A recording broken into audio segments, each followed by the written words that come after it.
East meets West in the USL Championship this evening as Rhode Island FC look to build upon last week's massive victory over Louisville City, and El Paso Locomotive look to get this thing back on the tracks in the era of Wilmer Cabrera. Glad to have you with us this evening on ESPN Plus alongside MLS veteran Ricky Lopez-Espin. I'm Joe Malfa. Ricky, they didn't really move in the standings last week despite their win over Louisville, but it gave them a lot of confidence, and they are just 3 points away from that line now. It was a truly special night for Rhode Island. I think confidence is the main word for Connor Smith and this Rhode Island side, because you're going into Lou City in probably one of, if not the hardest place to get a result, but yet you score 5. You look at the goals, you see the quality coming out within for this Rhode Island side versus Quezera. Holstead, we'll see J.J. Williams get involved as well. But how do you grow now for Connor Smith? That's going to be the question after a fantastic performance on the road. One of the big questions as far as how they grow is the relationship between J.J. Williams and Albert Dikwa. They've been together for a few games now.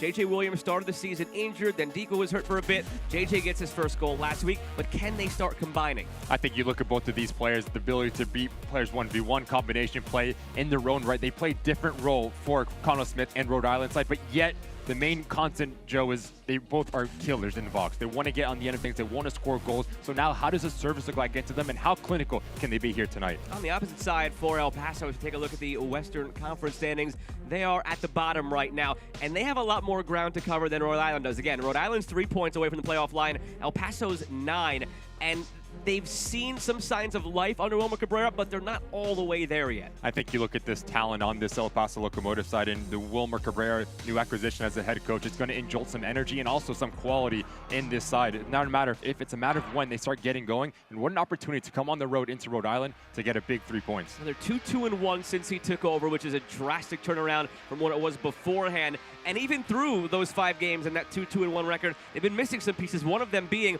Armando Moreno. He was away on international duty, came back injured, but he's back available tonight. He's not starting, but he could play a big role later on. Make no mistake about it, when he comes on the field, how quickly can he get involved, because he is a special player for this El Paso Locomotive side. 5 goals on the season. He's going to be influential when he comes off the bench. Big player for Wilmer Cabrera. El Paso have a couple of weeks off after this one. They would like to go into it on a high note. Rhode Island coming off that win against Louisville. They're looking for their first ever home win still in club history. It's a big one tonight. East against West in the USL Championship. It's Rhode Island and El Paso coming up next from Byrne Stadium.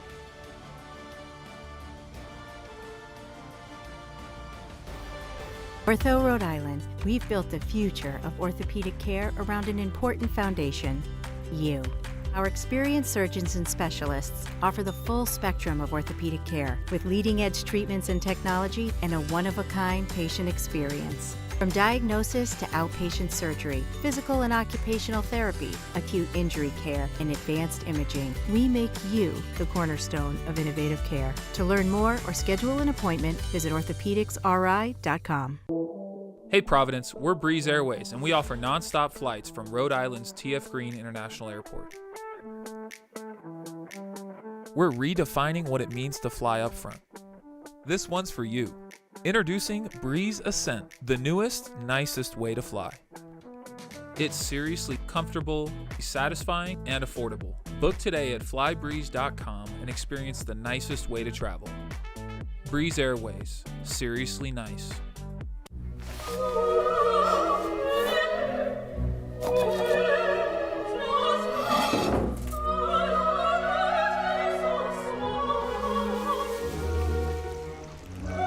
What does purpose look like? Whatever your purpose, we're here to help. Centerville Bank. Progress on purpose. History is made in Rhode Island. Congratulations, Rhode Island FC, for achieving the dream and making this a reality. Rhode Island FC, the Ocean State's only professional soccer team, has kicked off its historic inaugural season. This is going to be a spectacle to enjoy. Rhode Island on the board! Family 4-packs are now available starting at just $20 per person. Don't miss your chance to be a part of the action. Get your tickets today. The future is bright for Rhode Island FC. Coming off the biggest win in club history so far, 5-2 this past weekend against Louisville City. Can Rhode Island finally notch their first ever home victory in front of these fans here at Burns Stadium? That is the goal today, and to achieve that goal, Connell Smith goes with the exact same 11 from the last time out. 3-5-2, the way that this Rhode Island side is going to set up that front two of J.J. Williams and Albert Deco. What does that relationship look like in the balance between Ibarra, Brito, and Holstead? They need to be really good at their spacing, and then you have Quezera and Turnbull. Look for their work rate on both sides of the ball. El Paso on the opposite end. Again, they're in a point right now where they're still missing guys due to injury. Their goalkeeper, normally Jamali Waite, right now is currently playing in Copa America. They've got about 10 minutes left in their game, so it's a mix and match. Some new faces in there, but they still have plenty of talent. And so much talent on this El Paso Locomotive side. They changed a little bit in terms of their formation, a 4-4-2 diamond, so you expect a lot of numbers centrally, and that back forward need to be compact and keep everything in front of them. And the guys they've been missing as of late have included their top scorer, their top chance creator, their #1 goalkeeper, their heart and soul in Liam Rose, who mutually parted ways with the club in the last 2 weeks to go back home to his native Australia. So they've been trying to find their way under Wilmer Cabrera. Can they get on track here against Rhode Island? We're underway here in Rhode Island.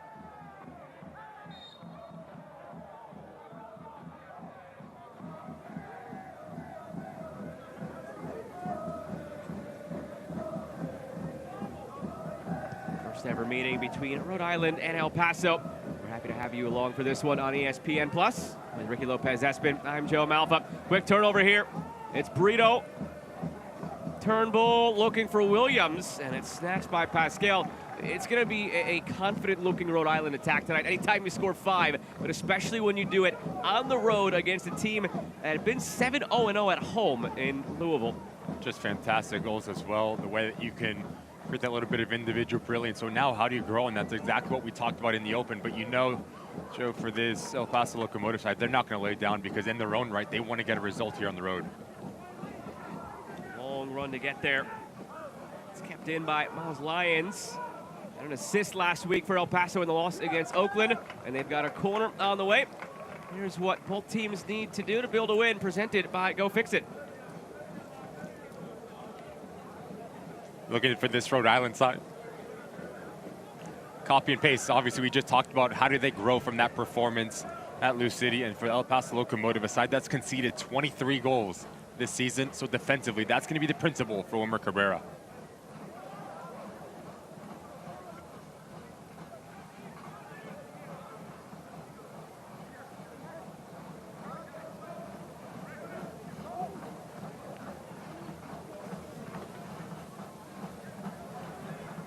First set piece of the evening.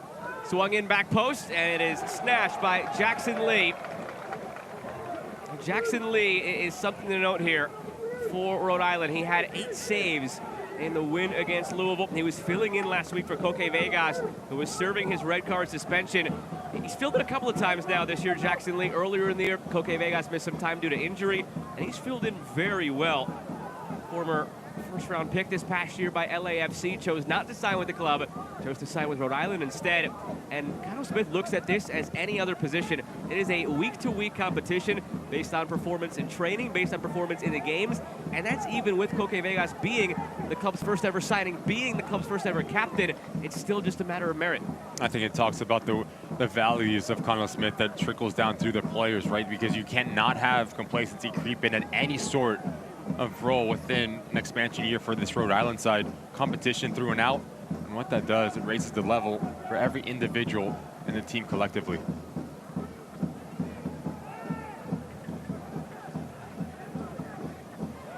Here's Garay. Big run to win it back by Nadarse. The center back goes for a goal, and it's saved. That is unfamiliar territory. And nearly looking like a #9, Frank Nadarse. Fantastic step here from Nadarse, reads it the whole way. And as he picks up his head, don't mind if I do, does everything right, tries to squeak it into that near post, but that's a really good save from Pascal. Watch his right leg, how quickly he gets down to deny Rhode Island the opening goal within the first couple minutes here.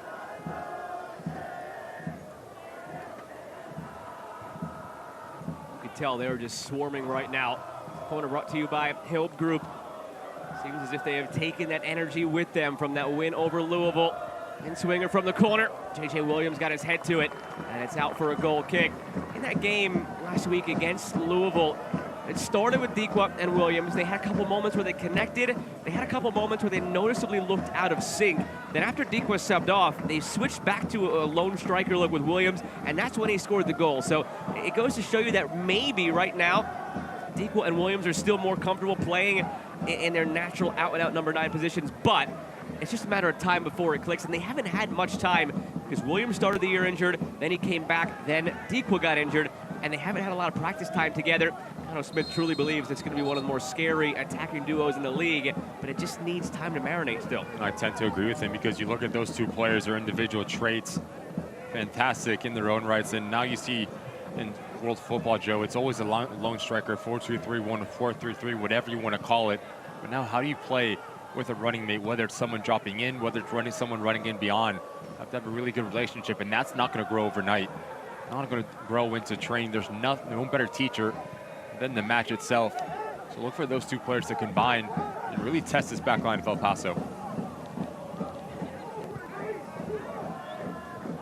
Being a number 9 yourself, Ricky, how difficult is it to switch from a solo striker to a tandem up there? Because I think the natural person at home says, well, 2's probably better than 1, and this should be easier for us to score, but it's a different world, different spaces you occupy, different runs you make. How different is it? I think it's the whereabouts, and it's your positioning, right? So now if you see Albert Dequa coming to feet, if you're J.J. Williams, now you have to understand, I need to run in behind, and that's that balance that I'm talking about, that push and pull mentality for that double striking pair. Because so many times, as your lone striker, you don't have to think about anyone else around you. You can just play off with the shoulder of the center back. You don't have to be part of the buildup. But now, for this Rhode Island side, especially in that middle 3, you're going to look forward, and that moment needs to be really good at understanding where each other are.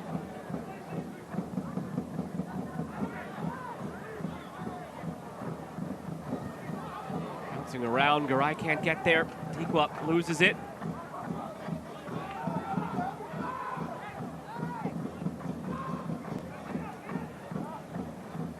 Been night and day for El Paso since Wilmer Cabrera took over. Free kick on the way, and the biggest strides have been made in closing things down defensively. They allowed 16 goals under Brian Clare out before the transition happened.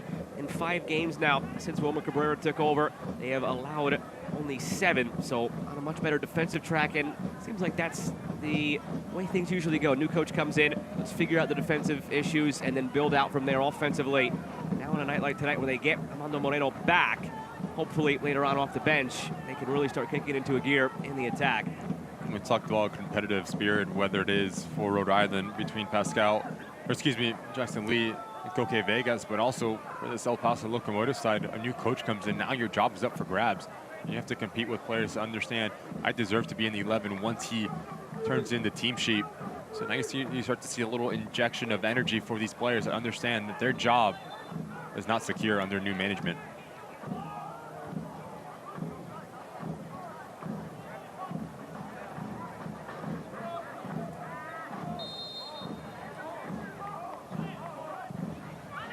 Set long from the free kick. Williams heads it. That's not what he had in mind. He was trying to go across frame, ends up in the hands of Pascal.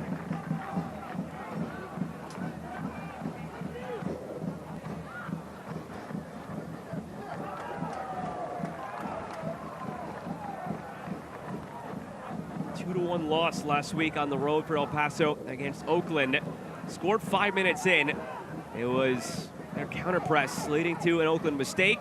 The ball bounced off the shoulder of Miles Lyons into the path of Justin Dillon, and he finished it off. Paso really eased off the gas after that, though. They were trying to defend that 1-0 lead. Oakland eventually got to them, one in the first half, one in the second. They'll take all 3 points.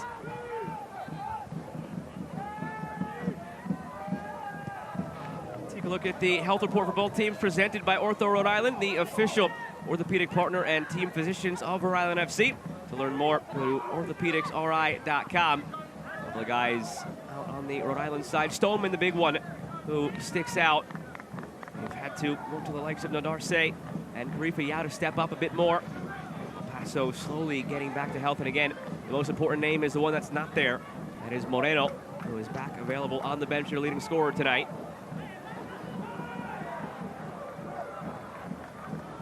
For Dequa. feels like Rhode Island has been sitting on a lot of untapped potential. You see it in their record now at 2 wins, 4 losses, and 9 draws. The 9 draws are going to act like an anchor and bring you to the bottom of the standings, because at the end of the day, 9 draws is 9 points, so is a 3-6 record. One's a losing record, one is 9 draws, but they're the same number of points. But through it all, Ricky, they've just shown that they can hang with just about any team in the league, drawing some of the better teams and then beating the best team in the league in Louisville. They have the talent, and you look around the roster, a guy like Albert Dequa, who had 20 goals last year, sitting on 3 right now. A guy like Williams, who had a dozen each of the last 2 years, sitting on 1 right now. All those draws, all that potential, haven't fully clicked yet. At some point it's going to, and this is a team that's only 3 points back through this slump, through this slow start rather. They're only 3 points back in the playoff line given all that. And also we have to think about it, they have not won at home yet either. Right, most of their points have been on the road for this Rhode Island side. So now it's a big opportunity for Connell Smith and company to get that elusive first win against a team that's struggling in their own right. Like you said, Joe, talent never a question. Now the execution, now how good can you be in both boxes for this Rhode Island side? That's going to be key here today. 3 match mini plans are now available. Secure your seat of 3 Rhode Island FC's biggest matches this season and get priority access to 2025 season tickets. Scan the QR code or go to RhodeIslandFC.com right now. Fed out wide, or Turnbull. Turnbull had 2 assists against Louisville. Stumbles here on his entry. Garay earning his first start of the season tonight. Talk about all the talent on the Rhode Island side and how they haven't hit potential. Plenty of talent on this El Paso side.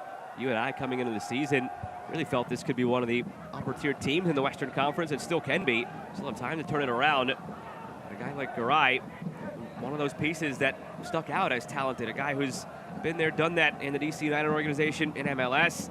As the offside flag comes up here on Turnbull. This is just his first start of the year. Prior to tonight, 8 appearances, 53 minutes. So it just begs the question, with all the talent they've had, what has taken El Paso so long to kind of put it to use? We see them change a little bit in terms of their formation to start this match as well. A diamond in the middle of the park, it can quickly shift into a double pivot. So we have Navarez and Akinyote, and then Calvillo and Garay. What does that relationship look like? I do think the #1 thing for Wilmer Cabrera is, yes, defensively, but also players understanding their roles within the system. And then balance so many times when we watch an El Paso side get stretched apart, players occupying the same spots, and that's why you've seen them drop a lot of points up into this part of the season. So you need to find a formation that really suits this side.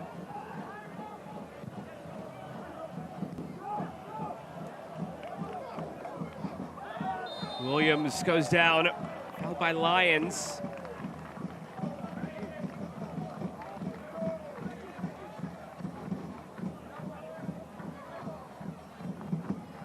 To your point, this is a good time in the schedule to have this 2-week break that's coming up for El Paso before they come home and take on Las Vegas on July 12th.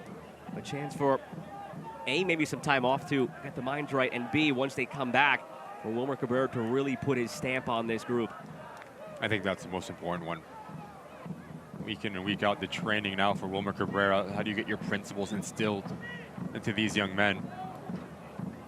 13 minutes in, Ibarra has a really good opportunity just to cause a little bit of chaos in this back line of El Paso.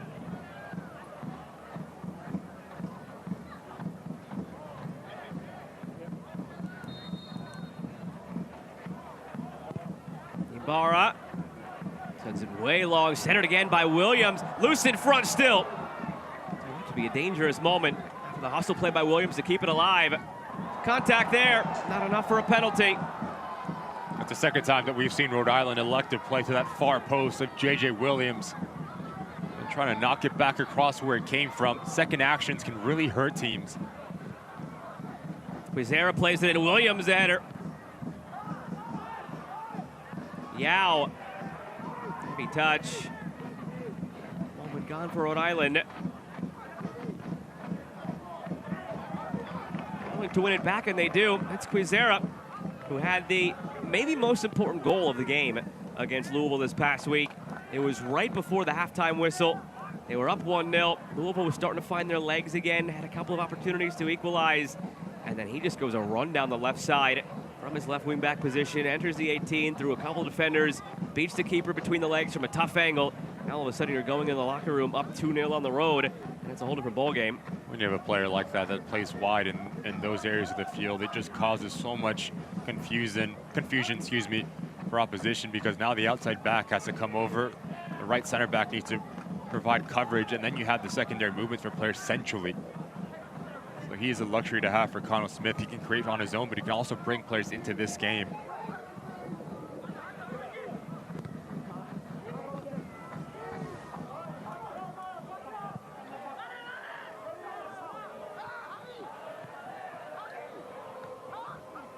Navarez, open man on that left side. It's fed that way into space for Borelli, and it skips past.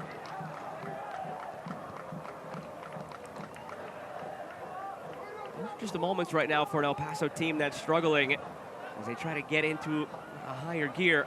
Maybe slow to recognize, and then once you do recognize, you're failing the execution.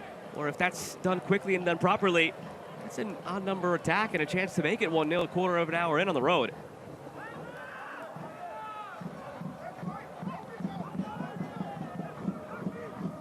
Borelli, first start of the season for the El Paso captain.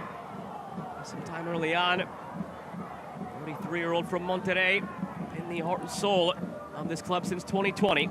Back-to-back years as the Defender of the Year. The competition is heating up this summer on CBS. Sacramento Republic looks for revenge against a red-hot Oakland Roots on Sunday, July 21st. That's at 4 Eastern. And then on August 3rd at 4 p.m., surging Detroit City FC hosts newcomer Rhode Island FC for the first time as the USL Summer of Soccer continues on the CBS family of networks. Unorthodox from Karifa Yao, but it worked out in the end. And if you do have a second screen handy that you can fire up at home as you take this one in on CBS Sports Network right now, it's Detroit hosting Birmingham, 0-0 nearing halftime. 2 games on this Wednesday evening in USL Championship to kick off the week.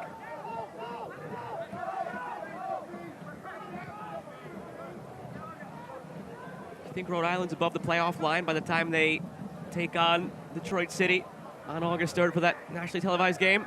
I'll put you on the spot. I know. Above the playoff line? Only 3 points back. Ooh, that's a good question. Only 3 back, coming off the win against Louisville. I'm saying yes. I think I agree with you. Tonight's a big one to see if they can pick it up, but... First time we agree in some time, huh? I know. I don't like it. It's just hard to really put into words how important that win was against Louisville. It wasn't a 1-0 win at home against a mid-table team. No, that was on the road against the #1 team in the league. We're 7-0-0 at home, and you beat them 5-2. That's a statement. That's not just a win. That's a statement for Rhode Island that they have maybe been this sleeping giant the whole time and finally woke up. We talk about what it means in the table, the 3 points that pushes you a little bit higher, but mentally, I think that's a bigger one for Connell Smith, and understand that these guys can go into a hostile environment like that, and they can get a result, and a convincing one at that. And that's going to do a world of good in terms of the confidence for this Rhode Island side. Turnbull, forced back. They're not afraid to play out of possession. They're not afraid to play quickly. They have the talent to beat you in a variety of ways.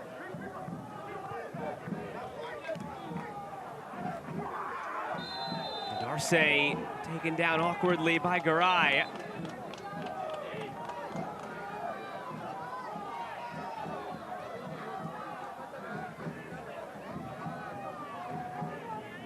Bit of an awkward coming together between Nodarse and Garay as he's trying to recover and backtrack here. Ooh, I'll tell you what. He catches Nodarse on the ankle area. Even Nodarse showing our center referee. I don't think there's any ill will there, but yet Garay gets him.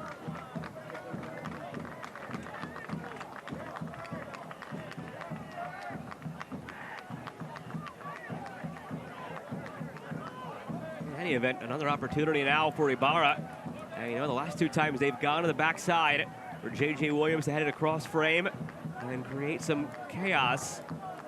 See if it's the same plan this time.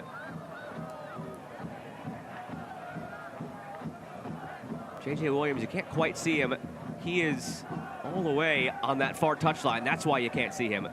He is as far away from the happening as can be right now, and he's starting to creep in, and it's sent that way again, and Williams gets there, and he centers it, still loose in front, and saved by Pascal. Now over the line for a corner. It's a good thing we pointed him out, because he slowly creeped his way in and caused all sorts of problems again.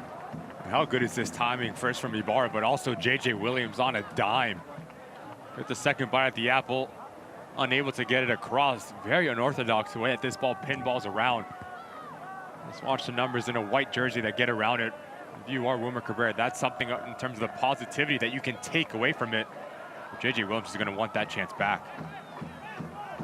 Some San Diego Loyal representation right there. Look at that. Gone but not forgotten. 20 minutes in. It's a circle of life, though, isn't it, in this league? It is. San Diego, Rhode Island, never met. Life lessons with Joe. Until that moment there. Corner driven in by Ibarra. Quizera, dangerous ball, back post, and in!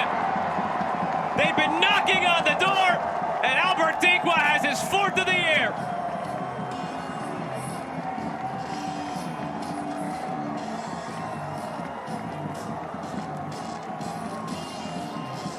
We've talked about the importance of set pieces, especially at home where you have yet to win. As this ball rotates around, it's a movement from Albert Diqua to get into the blind side unmarked, but yet you have to give credit to Quizera. Creates a little bit of space, and when he does that, he unleashes this ball with enough pace, enough power, no backtracking whatsoever from El Paso Locomotive, and you cannot leave the reigning MVP and Golden Boot winner 3 yards out, puts it on target. Give yourself a chance in the blink of an eye. Rhode Island 1-0 up. And it's Quizera who supplies the assist. Had his goal last week. He has been showing what he can bring as his left wing back now for Rhode Island. That goal brought to you by Capelli Sport. It's what we were talking about the first 15 minutes or so, that the talent has always been there for this group. It's just been a matter of fine-tuning it, finding the right formation, finding the right tactics to get the best 11 out there, to get them out there in a way that they complement each other's skill sets. And it's still a work in progress because, again, we're 20 minutes in, and I don't think we've seen J.J. Williams and Albert Diqua link up. That's the next phase, but Quizera's on the prowl again.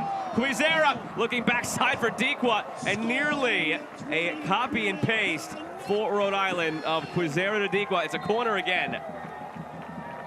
Talked about how important he is for this Rhode Island side, what he does in wide locations, the ability to beat players 1v1, put them on their heels, but also fantastic ball and the way that he hits it with enough pace. Now, if you're Pascal, you can't come off your line.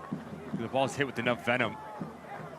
Fantastic goal from front to back for Rhode Island. Lions hobbling. Was in the aftermath of a corner that they scored moments ago. A recycled ball in. Another Hill Group corner.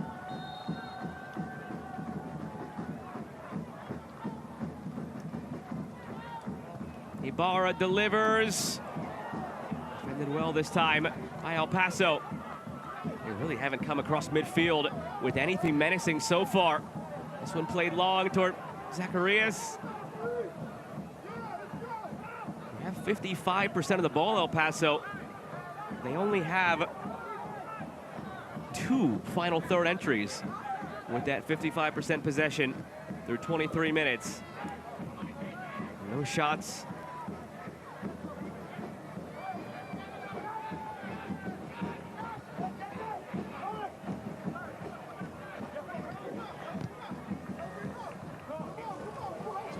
Lions, maybe this is the moment. Lions bending it around towards Zacharias. That's one of those moments where, again, they miss Moreno and the incisive movement from their leading goal scorer with 5 on the year. Again, we could see him later on, and they really seem to need his spark. Here's Borelli. To Messi, further away. Dequa gets his shoulder in. El Paso wanted the free kick, didn't get it. Now it's Garay.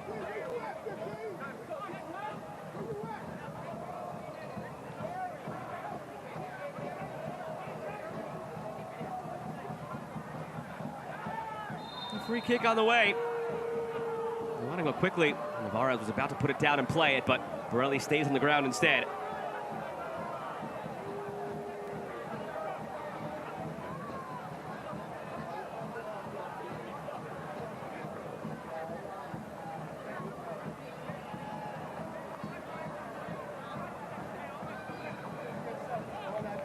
He's going to be a special player for this Locomotive side. Borelli, his work rate on both sides of the ball. Holstead, he gets caught red-handed not once but twice. First is Calvillo, then he comes through. Borelli, no player that Wilmer Cabrera really instills, has a lot of trust in the left back. His quality, his leadership on and off the pitch.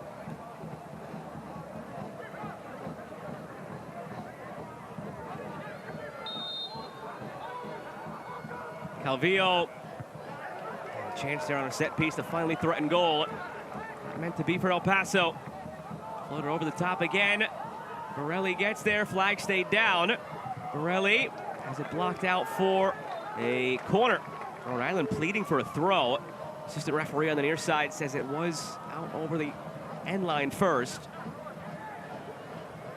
Foul throw on the gentleman who got it back into play though, at both feet in the air.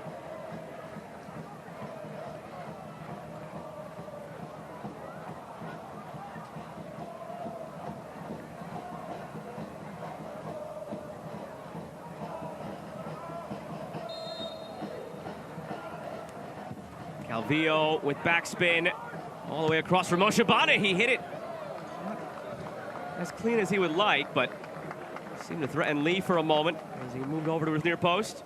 Such a difficult technique. As this ball's coming towards you, you have to get the right body position, especially with the traffic oncoming. You have to lean away from it, swipe down on it, so you can keep it underneath the crossbar. A player that definitely has that in his locker. It's not the cleanest of hits from Toomey.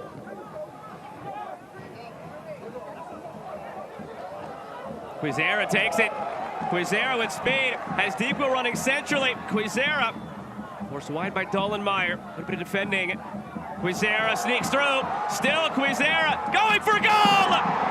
That may be the goal of the week for the individual effort by Jojea Quizera, and Rhode Island's ahead by 2.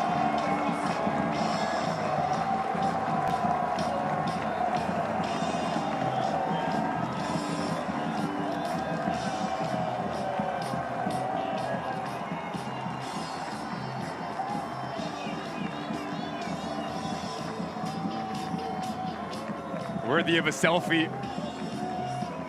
Player that has the ability to produce that little bit of individual brilliance. And sometimes, Joe, you just want it more. As this ball rotates over, Dollenmeyer does really well, but just how quickly he sets him up right through the legs. A little bit of separation, and it's a clever finish. Everyone thinks he's gonna come around with his right foot and wrap his hips around it. Wrong first, Pascal. No player in a white jersey quick enough to deal with Quizera. Top class, execution, balance, top to bottom. We'll go on back-to-back games, an assist here. Fantastic run of form for Quizera. A goal to go with his assist, that made it 1-0. Goals in back-to-back games, both off of just brilliant runs off the dribble.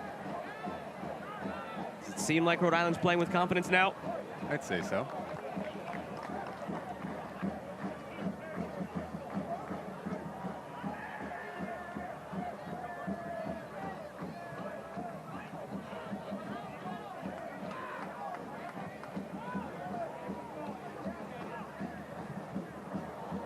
Given away.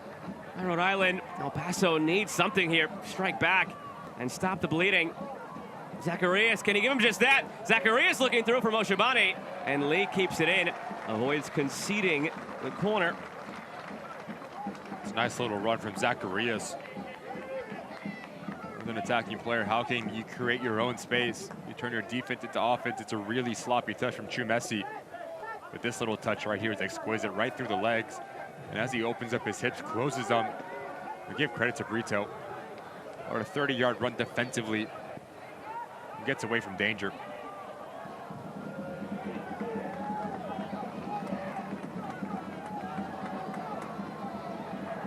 That's a foul. Dangerous one coming in on that. In the attacking third to end your own attack. Needless. And a yellow card for Calvillo. Going all sorts of wrong right now for El Paso. Just talk the ability to backtrack as a center midfielder is so important. Brito does it in back-to-back actions. As Calvillo takes a sloppy touch horizontally, just watch mistime challenge. It's hard the way that he comes in, really rash. There's no argument whatsoever. Deservingly of a yellow. Player that is high in emotion at this moment.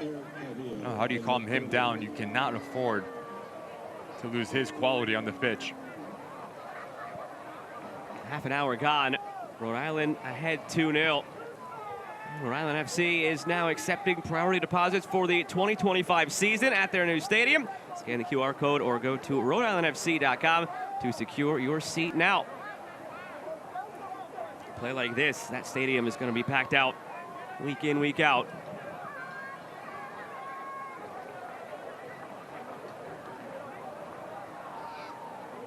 (5-2) against Louisville on the road this past weekend. 2 goals in the first half here. Mind you, the game prior, they were up 2-0 on the road against Memphis, a team that's above the playoff line. And that turned into a late red card by Coque Vegas and then down to 10 men. They gave up the 2 goals after the 90th minute, and it was a 2-2 draw. So it's a few games running now that this is clicking now for Rhode Island.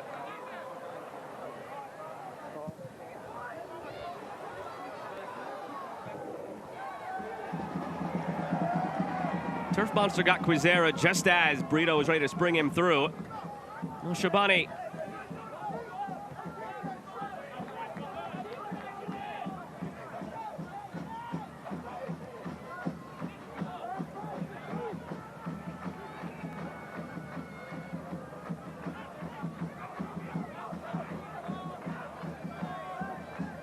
Among the top 10 in goals scored this year, Rhode Island.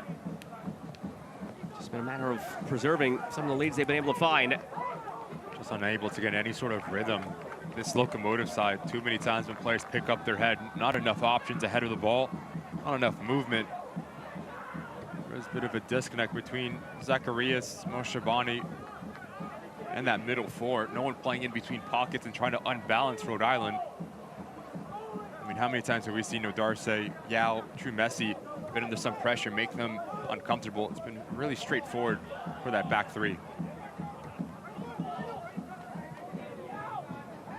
This one will be straightforward because Zacharias commits the foul. Now going back to the second goal for Rhode Island to make it 2-0. Celebration was a fun one. It was a group celebration, but you called it a selfie. Ricky, I don't know. Maybe I'm not up on the lingo nowadays. Let's run it through. A crew put this together.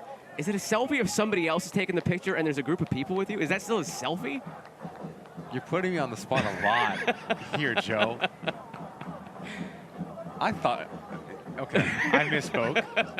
But yet it's a fantastic picture. That has to go on the gram. That has to go on the gram. It's got to. Even though it's an imaginary camera, but I'll double tap that. I give that a Put like. it on the gram with hashtag selfie and you're good to go. There you go. And shout me out too. There you go.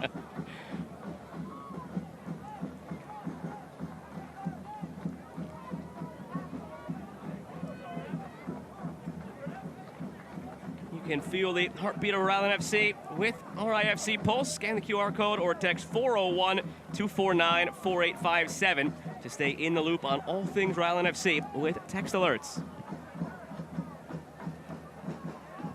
Genuinely, though, that goal is going to go down as one of the best of the week. I mean, I feel like we always see week in, week out, the goal of the week is somebody pulling up from 28 yards out and going top corner.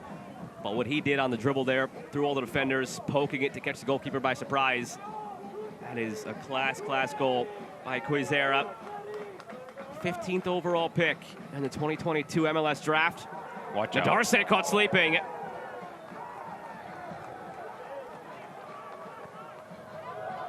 Well, the next step for this Rhode Island side is you cannot let complacency creep in. Up 2-0 within the first 34 minutes. You cannot try to overcomplicate things. Shabani goes for goal and saved by Lee. Had 8 in the win against Louisville, which came at timely moments as well. This one preserves a 2-goal lead. Instinctual from Shabani. Picks up his head, no one closes down the space. Why not have a go on my preferred left foot? Really good save in the end from Lee. This will be out for a goal kick. It's a real dilemma that they have on their hands here, but a good one to have between Koke Vegas and Jackson Lee. If this past year's first-round pick by LAFC is going to keep making saves like this, and the 8 he made against Louisville, it's tough to bring Koke Vegas back in, and it's the real fault of his own. Outstretched pushes it away from traffic. But yet, if you're Connell Smith, you're going to watch that in film and say, no, Darce, Yao, or Holstead has to close down that space. You cannot afford to be Shabani to pick up his head and pick his spot from about 20 yards out. Zacharias starting back-to-back games now for El Paso. Seems like Wilmer Cabrera has taken a liking to Ricardo Zacharias.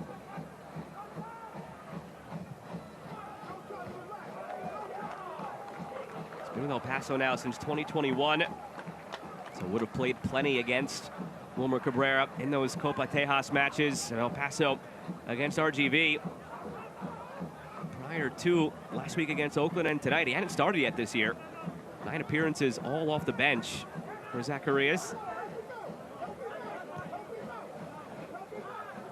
That wasn't his role last year, though. 21 starts, 3 goals, 3 assists, and wow, that was brought back for the free kick. I've seen it now. The referee trying to explain it to the players. He was offside on the ball played through, so it's brought back for the free kick. They thought they had advantage here. Now, whether he was or wasn't offside is a different question, but the assistant referee right here is going to say that Shabani was offside, so you bring it back for the free kick and negate the advantage. It did look on that instant that he was half a yard off. And they're still arguing with the assistant referee now. Off the shoulder of Yao. In the end, it is a foul from Darce. He steps off his line. No need to lunge into this. Make Navarre's play negative. Your job is done.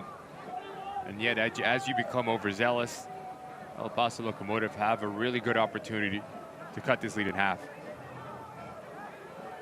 I'm very anti that rule, coming back to receive the ball being offside. Why? Just don't think you have an advantage there. I don't know. I'll get back to you. All right.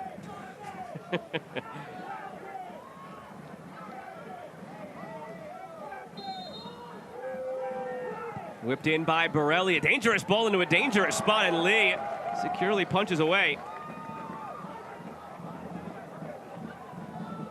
Fantastic goalkeeping, especially with the traffic oncoming. He knows there's going to be a lot of contact had. Then he commands your 6-yard box, and Lee does that to perfection.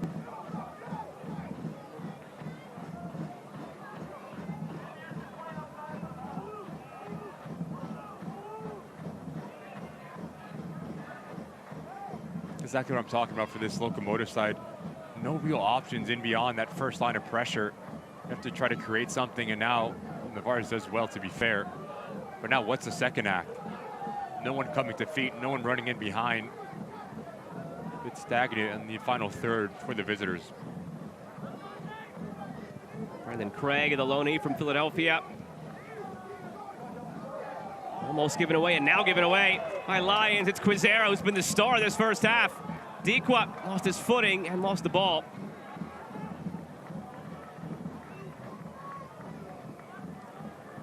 Darce all the way back for Lee. That tandem there of Karifa Yao and Frank Darce among the center backs. It wasn't supposed to be that way. It was supposed to be Grant Stoneman.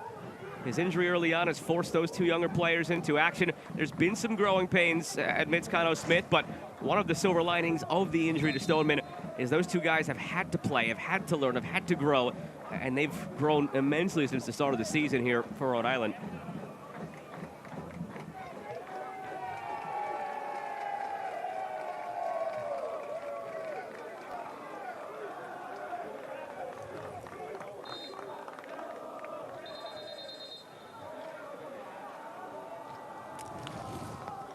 Tune into ESPN for 2 of the best upcoming games you'll have coming up.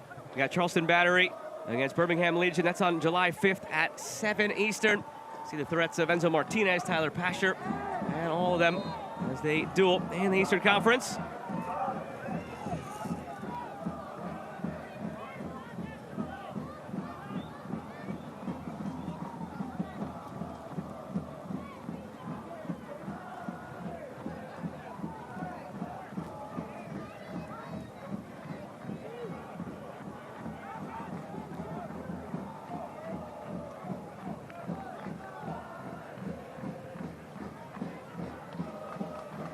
To go before the break, and this is where Rhode Island started to give Louisville some opportunities over the weekend. Shortly thereafter, in the stoppage time in that first half, that's when Cruzera makes it 2-0. But there's moments where they did let their guard down. It became 3-0, then it became 3-1, then 4, then 4-2, then 5-2. It kept going back and forth between putting the game away and Louisville getting life.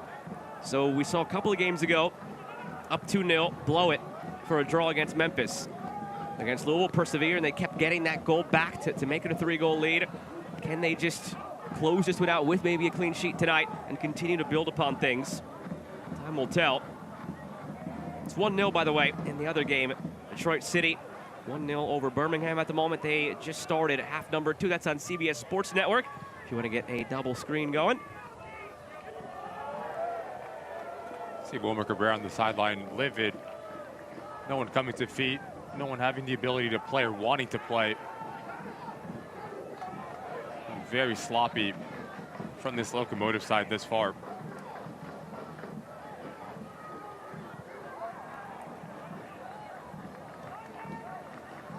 You can follow at Rhode Island FC on Instagram, Facebook, and X to stay up to date with everything RIFC.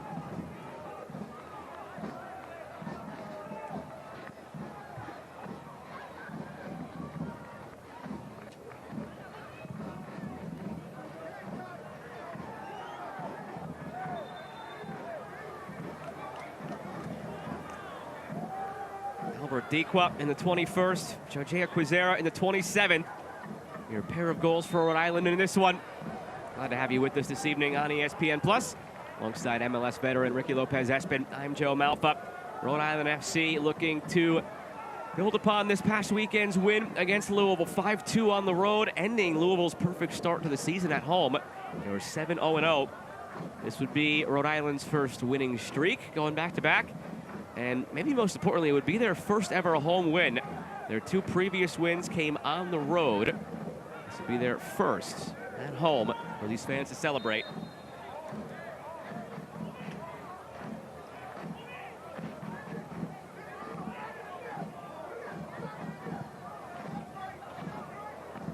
Chested down by Williams. Punched away by Pascal, who was fouled in the process. Ricky, maybe this is oversimplifying the game, but we've had 3 or 4 set pieces, and every single one has gone long to J.J. Williams. Maybe keep an eye on J.J. Williams on the backside of the box. Exactly what I was about to say. At some point, El Paso Locomotive needs to realize that he is the intended target.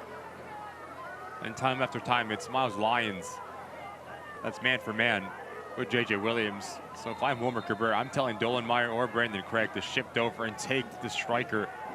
And he's winning every 50-50 ball, every single individual duel. J.J. Williams having the ability to hit it back across the goal mouth. Little things like that are going to be really frustrating for our coaching staff.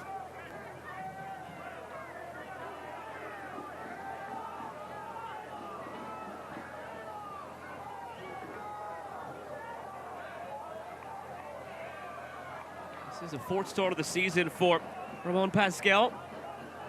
On loan from Juarez here this season. Hasn't really broken through with the first team yet for Juarez. That's why he's on loan to get some time here. But as he's come here, he hasn't really had a chance to get time because Jamali Waite has taken the starting role and run with it for El Paso. But again, he's away right now. Injury to longtime Philadelphia Union great Andre Blake has paved the way for Jamali Waite to be starting right now in Copa America for Jamaica. It's great for Jamali, and it's great for USL Championship to have him starting right now in a tournament going on began last week, goes through mid-July. Jamaica in their opener lost against Mexico in a hard-fought game, 1-0, and lost tonight 3-1 against Ecuador. But Jamali Waite became the story of that game. He was making big save after big save. Got to the point where on the broadcast they were talking about his background and his upbringing, and it's really interesting the way that certain guys have come through this league and had success coming through Pittsburgh and coming through Bob Lilly.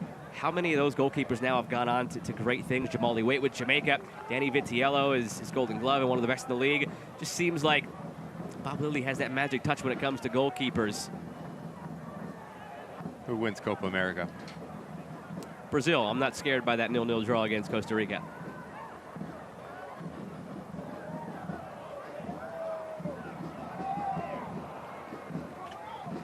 I really did not make a friend there in our director from Argentina who just got in my ear, but I'm sticking with Brazil. How about you, Ricky?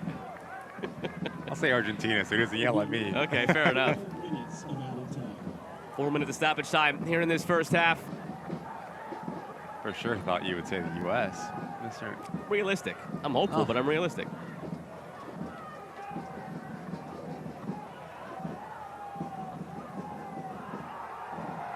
Rhode Island thought that was over the line and should have been a corner.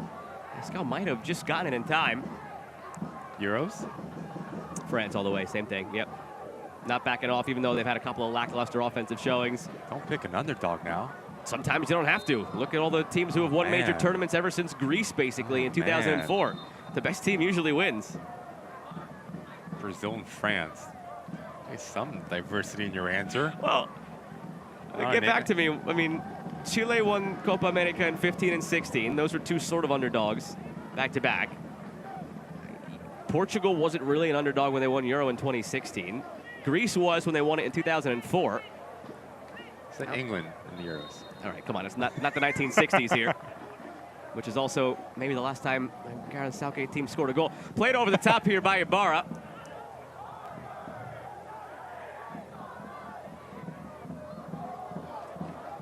Williams tried to sneak it through both of them. Thought he drew the foul on his way through.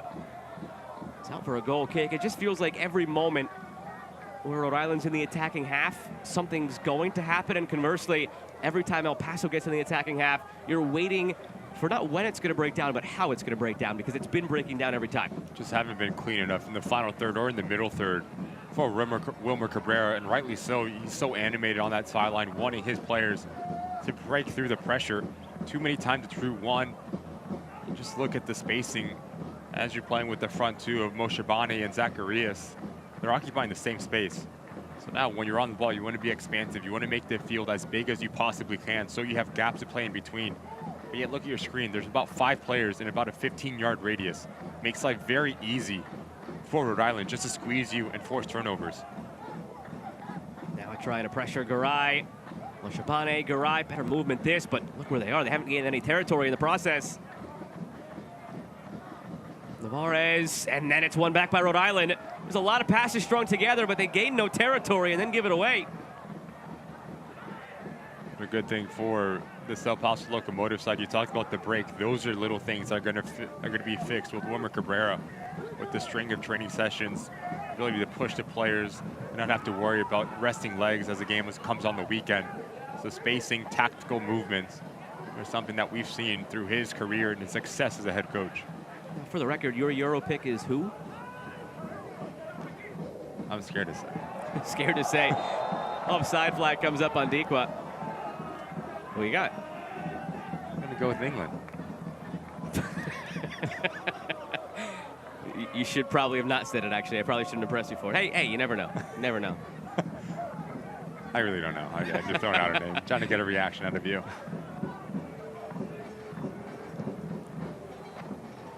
Georgia looked good today. Georgia did look good today. Dark horse? They've got Spain in the next game, so I wouldn't count on it, but...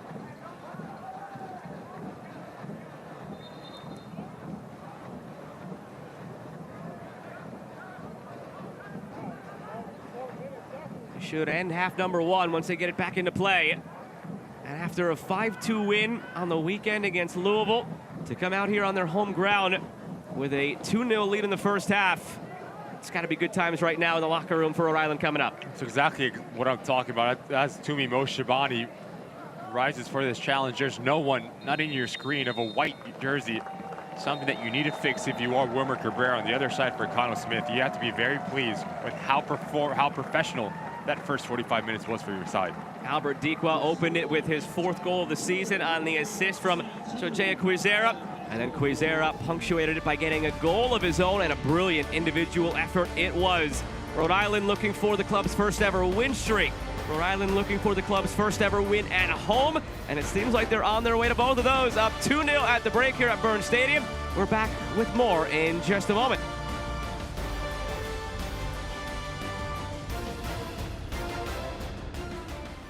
There's nothing better than a game and great tasting Miller Lite. It's less filling, Miller Lite. Tastes great. Never understood this argument. Let it be both. Miller and Miller. I like it. When you make your play and things just go your way, that's a good play. Since 1974, the Rhode Island Lottery has been a good play, awarding more than $57 billion to winning players, over $6 billion in commissions to local businesses, and over $8.8 billion to the general fund, supporting all of Rhode Island. It's a really good play that can make your day. The Rhode Island Lottery, a good play for Rhode Island for 50 years and counting. At Ortho Rhode Island, we've built the future of orthopedic care around an important foundation, you.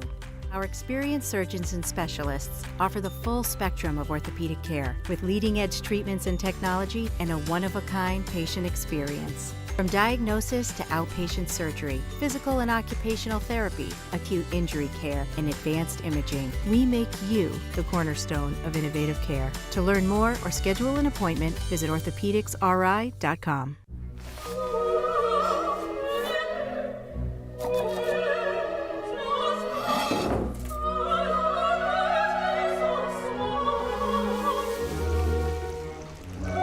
What does purpose look like? Whatever your purpose, we're here to help. Centerville Bank.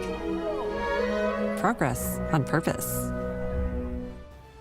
2-0 lead at the break for Rhode Island over El Paso. A name we said frequently in that first half, even though he did not get a goal, was J.J. Williams. He got his first of the season this past weekend against Louisville. Let's get to know him a little bit more. I'm Jerome Williams Jr. I go by J.J. Williams. My journey's been crazy so far, especially growing up in Montgomery, Alabama. Soccer's not really very big at all. I didn't even know what a soccer ball was until I was probably 10, 11 years old. My brothers were up at the YMCA. That's where all the games were and everything. This lady came up to me and she said, I have shoes for you and I have a jersey. This team needs an extra player. I scored 2 goals and things kind of took off from there. I ended up having to travel an hour and a half to Vestavia Hills. That's where I played majority of my club soccer growing up. I was thankful enough to get drafted by University of Kentucky. I played for 3 years. I knew that I wanted to go pro. I didn't know that it was possible. I didn't know what it really took. But my junior year, the soccer team at Kentucky, the program took a turn and everything just started trending upwards. I was blessed enough to be a finalist for the Mac Herman, which is essentially like the Heisman for college soccer. And we had the Mac Herman ceremony, and then immediately after we had to go to the draft. And first round, Columbus Crew comes up and calls my name, and my whole family was able to be a part of it. And being able to say that I got drafted in the first round as a professional soccer player, as a kid from Montgomery, Alabama, is something that I did not see happening. My first year when I was with Columbus, I got sent on loan to Birmingham, and it was the first time I had met Cano. No matter what it was, I think that he really just continued to push me as a young player, and I needed that. He was there for the birth of my son. It was scary. I just was a young kid. I didn't really know what to think. He just kind of was able to talk me through it and let me know how blessed I was and remind me that it's all about family. So my wife and I, we met in Kentucky. She was a gymnast. Fast forward, we got married. We had little man, Jerome Williams III. He goes by Trip, that's Triple. He's amazing. He is chaotic, really sweet, and he is smart. My aunt and uncle put me into competitive fishing One summer that I was up, I absolutely fell in love with it. It's something I like to do with my son. I have the little chest harness. I have him strapped onto my chest. I catch a fish and he just starts laughing. Scoring goals it's the reason why I play. I mean, how I grew up, my dad has always kind of told me, you want to make sure that you put yourself in the position at the end of the game to take that shot. Growing up playing basketball, that was it. Always wanting to take the last shot. You don't hide from the ball, you go and ask for it. You know, you just have to just show everybody that you're him, you're that man. The welcoming that I got and received when people had no idea who I was or who was being signed or anything, I think that it really shows how big the following is here, and then also kind of what to expect this year coming up and the years to come. It's pretty exciting. My goals are still very high, but I'm not at the end of my journey yet. I got a long way to go, and I'm excited to get there.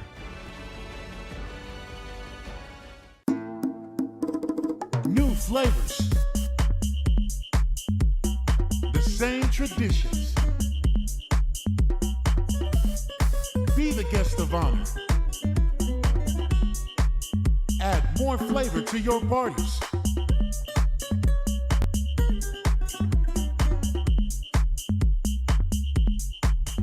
El Jimador. Spiked bebidas.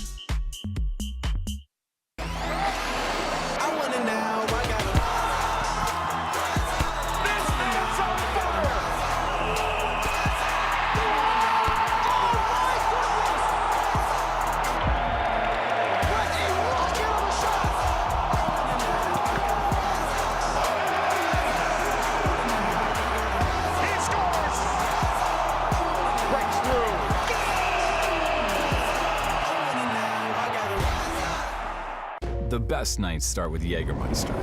Made with 56 botanicals. Always served ice cold. Take a miracle to come back from this. Heartbreaking end to the season.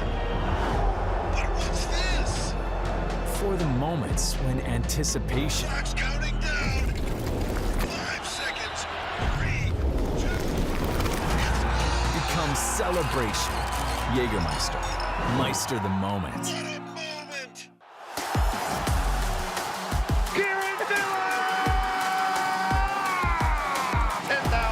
Going crazy. Gannon cutting back heel. Bennett, starter. Here's space for Hanya. What about that? And the switchbacks jump out in front. Here's Pacheco bearing down a goal. Pacheco brings what a field to life. History is made in Rhode Island. Congratulations, Rhode Island FC, for achieving the dream and making this a reality. Rhode Island FC, the Ocean State's only professional soccer team, has kicked off its historic inaugural season. This is going to be a spectacle to enjoy. Rhode Island on the board! Family 4-packs are now available starting at just $20 per person. Don't miss your chance to be a part of the action. Get your tickets today. The future is bright for Rhode Island FC. These fans are winners of the seriously nice seat upgrade presented by Breeze Airways. Every match, 4 lucky fans are provided a premium matchday experience courtesy of Breeze Airways, and they've had a front row seat to a terrific one so far for Rhode Island, up 2-0 at the break, and there are plenty of marquee matchups coming in this summer of soccer in USL Championship. I don't really know where to go with this. It's very overwhelming. You could pick a lot of these, Ricky. I think the two that stand out for me, though, are the two that are on CBS, nationally televised. Oakland and Sacramento on July 21st, an outstanding rivalry. And then Detroit City FC and Rhode Island FC, two teams that are starting to look really good in the Eastern Conference. I think you took the words right out of my mouth. My eyes go to the Oakland Roots and Sacramento Republic. Close in proximity. There's always a little bit of extra between those two sides. That one's going to be one that you need to circle. I mean, 4th of July, how could you not celebrate fireworks, hot dogs, and switchbacks Tulsa? That's, 3 most American things you could do. And this weekend, you could have some fun watching USL Championship as well. Charleston Battery, up and down lately after a really hot start. Can they get back on track on Friday night against North Carolina? That's an interesting test for them. If they don't, at home against North Carolina, then maybe you start to worry a little bit more about Charleston, no? I think 100% you're right. Memphis 901, Phoenix Rising, that one's interesting. Memphis coming around as of late as we go into the later games. On Saturday, Sacramento, Hartford Athletic, Las Vegas Lights, Pittsburgh Riverhounds, and the Oakland Roots. They go to Orange County. Orange County with a new coach, Morten Carlson, going over to Denmark. Great opportunity for him. And Orange County gets something in that exchange as he goes back to his homeland club that he used to play for as well. So best of luck to Morten Carlson. And we are just about set for half number 2 between Rhode Island and El Paso. It's the home side up 2-0, looking for their first home win in club history. Hey Providence, we're Breeze Airways, and we offer non-stop flights from Rhode Island's T.F. Green International Airport. We're redefining what it means to fly up front. This one's for you. Introducing Breeze Ascent, the newest, nicest way to fly. It's seriously comfortable, satisfying, and affordable. Book today at flybreeze.com and experience the nicest way to travel. Breeze Airways, seriously nice. At Ortho Rhode Island, we've built the future of orthopedic care around an important foundation, you. Our experienced surgeons and specialists offer the full spectrum of orthopedic care with leading-edge treatments and technology and a one-of-a-kind patient experience. From diagnosis to outpatient surgery, physical and occupational therapy, acute injury care, and advanced imaging, we make you the cornerstone of innovative care. To learn more or schedule an appointment, visit orthopedicsri.com.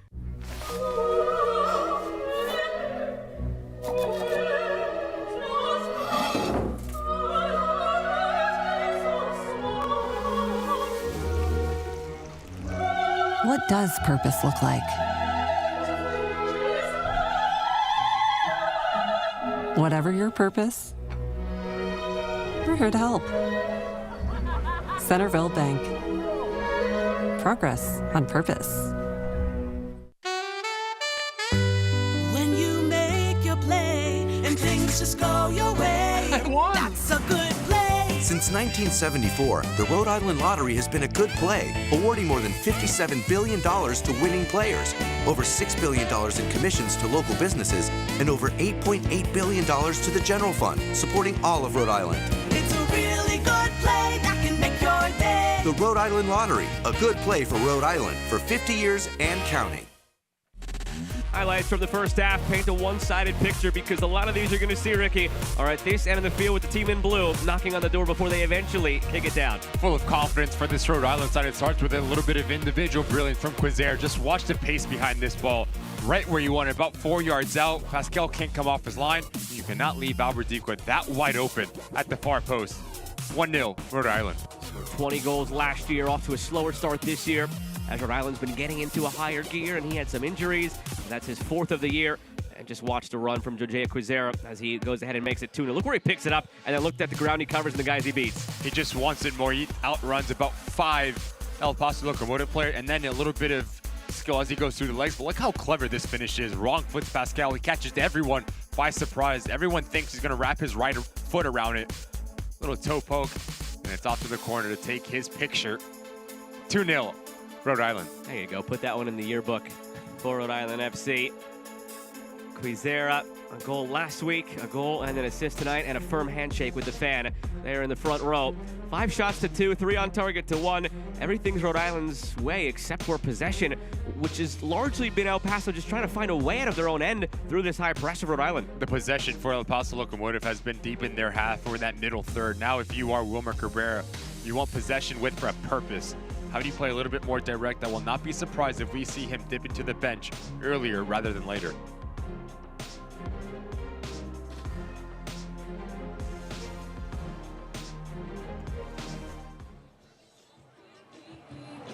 Jackson Lee once again in goal for Rhode Island. Take a look at the live standings. If you looked at this before the game against Louisville on the weekend, Rhode Island had 12. They were down near the bottom, just above Miami. Coming into the day based on a tiebreaker, they were still only above Miami, but now they're above Hartford and Pittsburgh as well, and they're tied on points with that playoff line. You asked me if I thought they would be. There you go. Well, easy to say now. I asked you that question at 0-0. I asked you that question at 0-0. It's going to keep going. I'll keep going now. You know what's going to happen now, right? If they turn around and lose this game, everybody's going to come after you. Stop. I don't know if that's possible, though, with after what we saw in the first half. This game could change quickly, and I'm sure there's some tweaks that El Paso can make in your eyes that'll help them along in this second half. But it was very much Rhode Island in control in every aspect. I think that middle third is going to be the battle between both of these sides in this 45 minutes. For Wilmer Cabrera, Navarre, Zacanero, they need to play forward. They need to play a little bit more positive to give players higher up the field more on the ball. And that man coming onto this pitch is a big influential player for Wilmer Cabrera. So now how quickly can Moreno get involved? And maybe that's it. Maybe that's what makes all the world of difference. Armando Moreno, coming off the bench for the first time this season, was away with El Salvador, got hurt, missed a little while. And now the leading scorer returns with 5 goals on the season. What can he do in this second half with his team down 2-0 as they go right to left in the white? Rhode Island left to right in the blue, and we're underway in half number 2. Alongside MLS veteran Ricky Lopez-Espin, I'm Joe Malfa. Happy to have you with us this evening on ESPN Plus from Burns Stadium, where Rhode Island FC 45 minutes away from their first home win in club history. And now he's going to occupy in between those half spaces right in front of that back three behind Brito and Ibarra. So defensively for this Rhode Island side, communication and passing players off is going to be really important to keep Moreno quiet.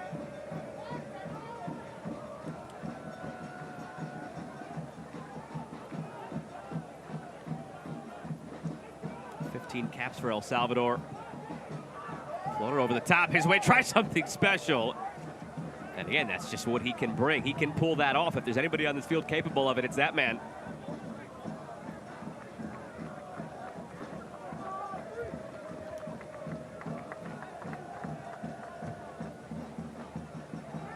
Started his career in Tijuana, then on to Red Bulls 2, Chicago, a few years in New Mexico. Of injuries slowed things down. He tore that ACL very late in 2021. Armando Moreno. It really stunted his ability to have an impact in 2022. But then last year, 2023, his first full season after that torn ACL, gets right back to where he left off. 10 goals and 5 assists. This year, 5 goals already. So good to have him back out there. And maybe the missing piece that El Paso has been sorely lacking during this brief tenure so far. Wilmer Cabrera.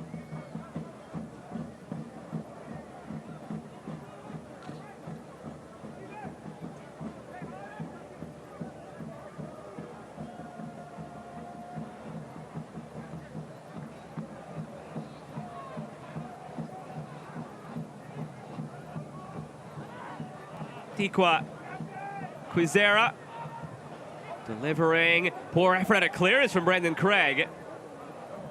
Before it was over the line for a corner, it's cleared out for a throw.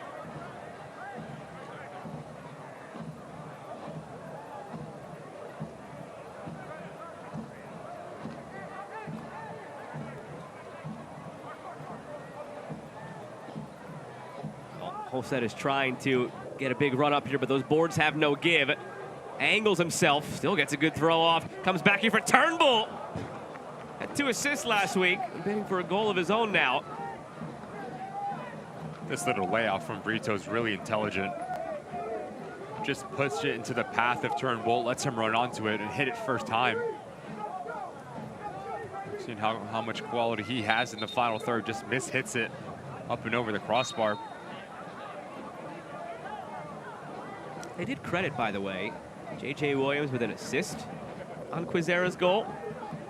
I suppose he played it to him, and then he kept it the rest of the way, but that was a long time. And that one is certainly a little bit of a stat pad there for J.J. Williams. It'll go down. Some housekeeping there as his 3rd assist of the year. I don't know if anybody's ever had an easier assist than that one. I'll tell you what, he's earned it, though. With the game he's had so far, helping create chances, and now drawing this foul. And Ricky, stop me if you've heard this. They're probably looking to J.J. Williams on the backside on this set piece. And if they don't, I'll be very impressed and surprised. These are really interesting now. If you are Pascal, if they do elect to play to that far post, back across, you're telling your boys in white, secondary action become that much more important. But if you are Ibarra, also aim at that far post with the traffic oncoming. How many times have we seen a ball just simply bounce into that far post area? Whipped in, this time it's headed on goal by the center back Messi. Nearly a third for Rhode Island. And again, the lack of man marking, the lack of responsibility for the Locomotive has to be frustrating. Fantastic ball in. It's about 8 yards out. No one within about 2 yards from him picks out a corner. It's 3-0 Rhode Island. In the end, it's a really good save from Pascal. Messi is going to want that one back. He should be doing better with that opportunity.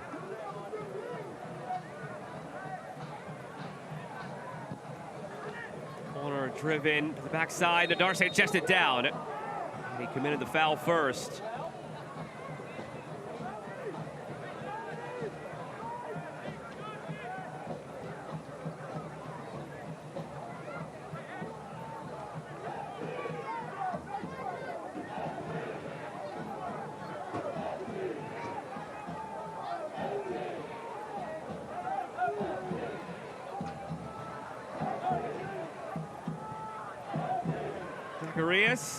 Moreno trying to stretch that line and tiptoe it. Took himself offside. Paso circles back the other way through Navarez. Borelli.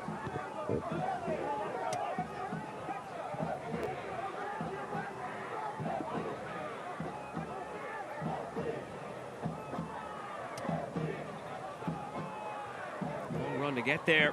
The Miles Lions just draw the foul successfully. This will be a short corner essentially for El Paso, and a yellow card against Messi.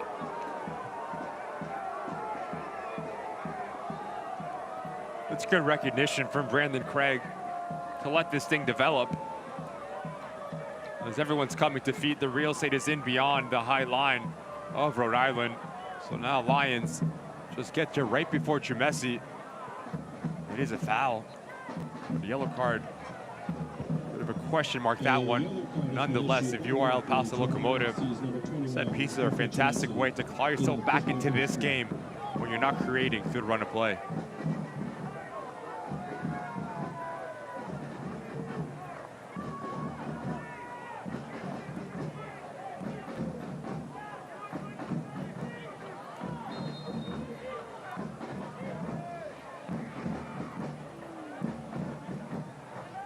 Things aren't working for you from the run of play. What can you do on a set piece? Roll to the edge of the area. Oshabani took a deflection and out for a corner.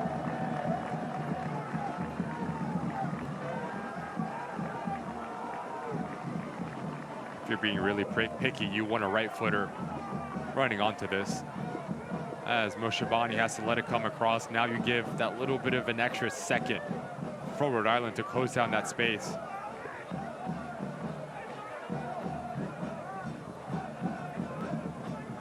Swinger and poked over the bar by Lee.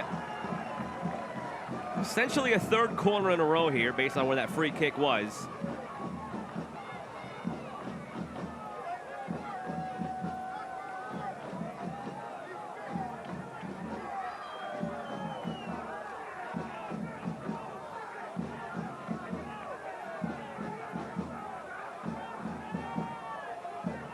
Third effort from Borelli.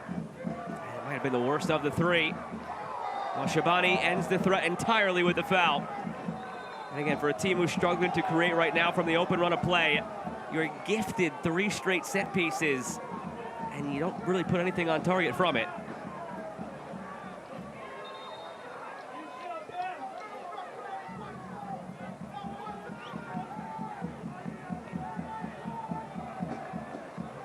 Select is the official match ball supplier of the USL Championship and many elite leagues throughout Europe. Visit us.select-sport.com for the latest Select product specials and more. Select, the player's choice.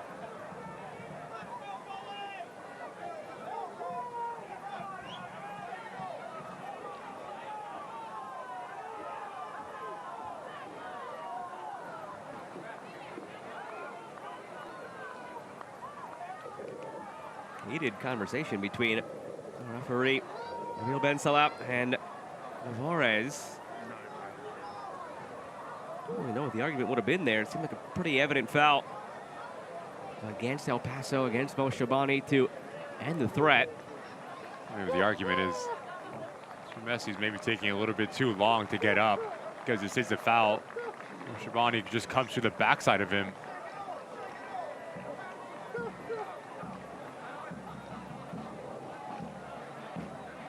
Funny thing, from that replay, it was Rhode Island who had an argument. Maybe a yellow card that could have been brandished for Brendan Craig, coming through and shoving down Chumesi in the aftermath. The referee's going to have to watch those guys like a hawk now, because you know it's only going to get chippier as this game goes along, as El Paso maybe gets a little bit more frustrated if things continue on their current trajectory. We see a sub here for Rhode Island, Connor McGlynn coming in, and that's going to be all for Kofi Chumesi.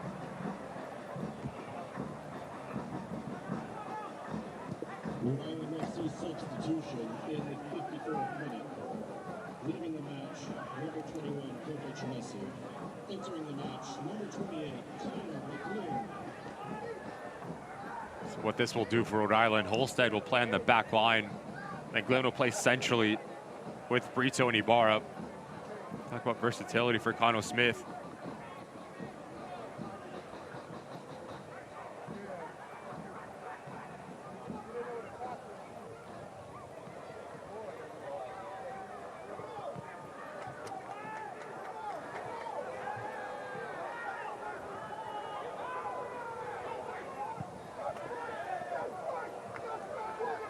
Dequa tracking it down. Dequa did well to even track it down and settle it. See what could come of it for Rhode Island. Just seemed like they wanted a little bit more of this Rhode Island side. That ball's up in the air for Borelli or Dollenmeyer to come across and rotate. Dequa about 15 yards behind him, first to react. He's a player that you can get him going. You get him around the 10-goal mark, as well as J.J. Williams. Recipe for success for Connor Smith. Holstead's throw, headed away by Borelli, chested back out toward Holstead, who stumbled. Heart and soul of this midfield, and at this present moment, the back line after that substitution.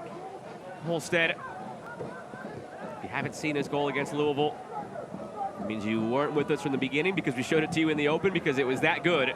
But go back and look at it again. Jokingly asked Connor Smith this week if he'd ever seen Holstead hit a ball like that, and the answer was actually a resounding yes. He said just constantly in practice, and we've seen him try it a few times in a regular season game this year, and one time he hit the post, he's come close. He was happy to see him get that reward. Played in again toward Dequa, punched away by Pascal. Said he was happy to see Holstead get rewarded with that goal finally. All the work he does in the midfield goes under the radar, just how great of an athlete he is, how much ground he covers, how fast he is. When they got him from the Columbus Crew organization this past offseason, Columbus was kind enough to turn over some of the player performance metrics and the speed measurements, and he checked in as the fastest guy, not just on their MLS Next Pro team, but in the organization. Wow. Which really raised their eyebrows, and they rushed to sign him, especially after they knew that, because at the time he was signed, Connor Smith felt that the Rhode Island group lacked a bit of speed, lacked a bit of athleticism in the middle of the park. They've since changed that and brought more of those guys in, but at the time it was the perfect fit, and it's proven to be that. The next pro side, he played a little bit higher, more of an attacking winger. Connor Smith sees him as a central midfielder, the ability, like you said, Joe, to cover so much ground. Watch out here. And close down so much space. So his relationship between him, Brito, and Ayotze, when he was here, and McGlynn, players that complement each other very well, the heartbeat and the engine of what Rhode Island likes to do on both sides of the ball.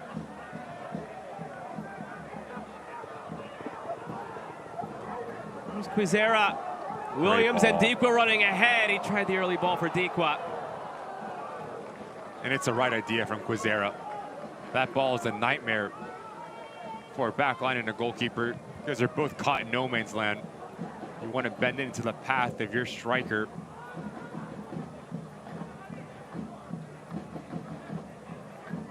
It's 1-1 in the other game. 86th minute, Detroit City and Birmingham. It was a goal in the 83rd by Derek Dodson to tie it up for Birmingham. currently 5th and 6th, respectively. Detroit City and Birmingham Legion. Detroit City with a 2-point lead on Birmingham, and they also have 2 games in hand, Detroit City. With those games in hand, they have an opportunity to climb past Tampa Bay. They're 4 points back, 2 games in hand, and you can look even further up the board. They have 3 games in hand, Detroit City, on 1st through 3rd place, Louisville, Charleston, and Indy. It's obviously a tall order to win all your games in hand, but if they do, they are going to slot right between Lou City and Charleston as a 2nd place team. So don't sleep on Detroit City right now. Only suppressed in the table because they haven't played as many games as anybody else in the Eastern Conference.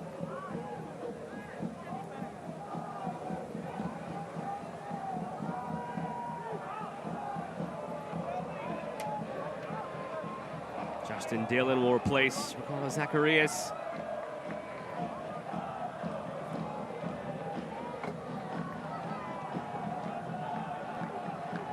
And Petar Petrovic will come on as well. Just a list of guys for El Paso this year who haven't gotten going compared to what they were last year when the club was so successful. Petrovic maybe leads the way in that regard as he replaces Zach Ignoti, the guy who last year had 7 goals and 4 assists in his 20 starts. This is only his 4th appearance this year. Only played an hour, hasn't been fully healthy, but even when he has, and he's been part of the roster, just hasn't seen much time.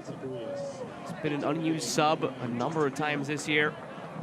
And again, that list extends to a guy who just came off in Zacharias, who also had a few goals, few assists last year, and more time as a regular starter. There's just so much talent on this roster. It still leaves you scratching your head why they haven't put it together, El Paso. That's for Wilmer Cabrera to figure out. 2-2-1 since he took over, which finding the middle of the road is not a bad thing right now. With 8 teams making the playoffs, if you're a 500 team from the beginning of the year, you're in that playoff picture. So it is better under Wilmer Cabrera, even though it seems like it might be on the way to 2-3-1 now before their 2-week break.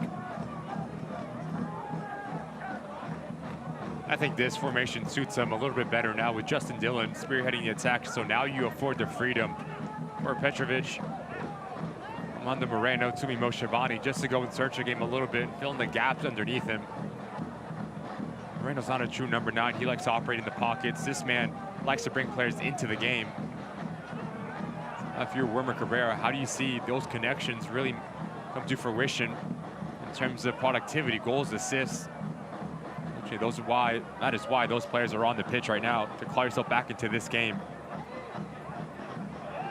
Williams looked over his shoulder. Williams still. Dequa with him. Borelli fell down. Fed to Dequa. Williams wants it back. Dequa tried to get it back. And the long legs of Dollenmeyer prevented what might have been the 3rd goal for Rhode Island. I do think if you're J.J. Williams, you need to put this ball right now into the path of Albert Dequa. As you take a little bit of extra touches, now look where Dequa is. He's away from the goal. You cut down the angle. Little things like that. The more that those two play together, will understand where they want the ball and how they want the ball. But yeah, good action to see them linking up.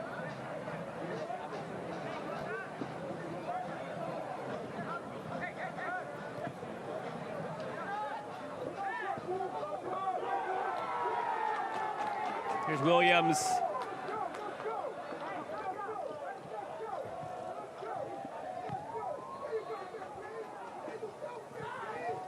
Popped out toward Quizera. A goal and an assist already. Quizera wanted another. McGlynn picks it up. Ibarra clips it through, settled by Turnbull, who's offside.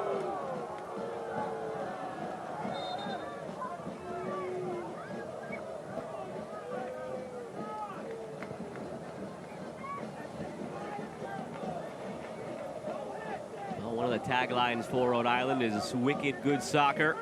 The local lingo, it's looked that way. It's been wicked good ever since the opening whistle against Louisville. Again, going back to the start of that game, they went into halftime against first place Lou City on the road, where they were a perfect 7-0-0 at Lynn Family Stadium. Had a 2-0 lead at the half, finished it with a 5-2 victory.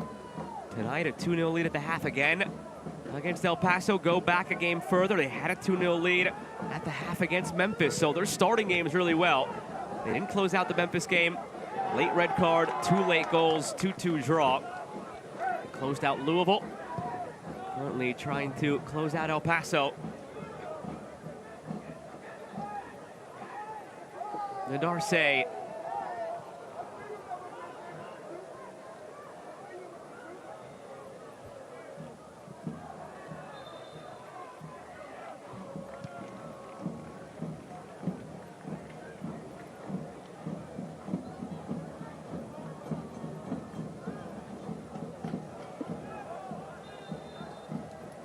I really do hope you've been double screening it, as I advised you to earlier, because Birmingham scored in the 88th, 5 minutes after they tied it. Manuel Cavita made it 2-1 Birmingham on the road against Detroit City. That is still on CBS Sports Network. If you want to get the double screen going, they're heading into stoppage time. Turnbull looking for Williams. Goal kick, last off of JJ. Seeing his quality Turnbull, especially in this second half. Ability to pick and choose when you join the attack as an outside back. So important. He's been right every single time, and that's one thing. Second thing is a quality to put in the ball in a dangerous area.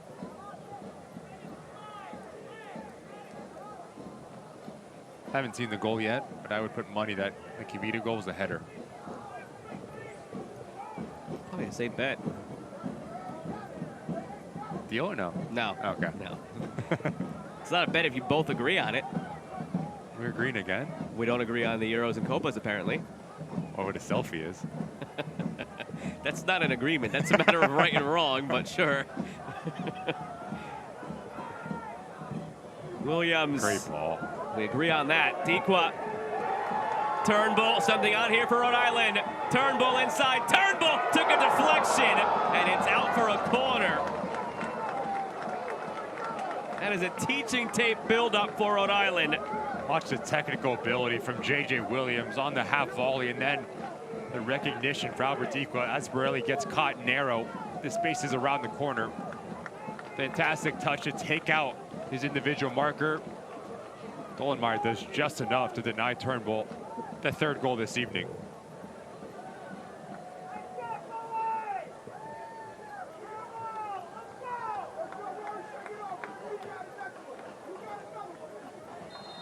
Well, the crowd seems to think Quizera has another one. Let's see if he listens to the fan. Another of what? He's got a goal and an assist. He's going to have to take another corner here.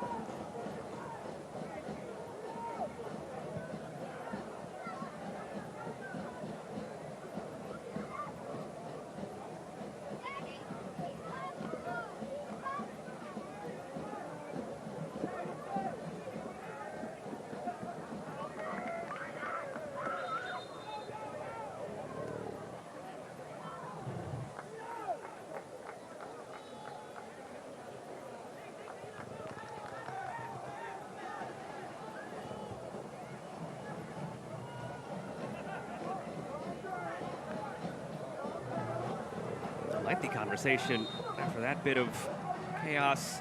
Finally, the Hill corner.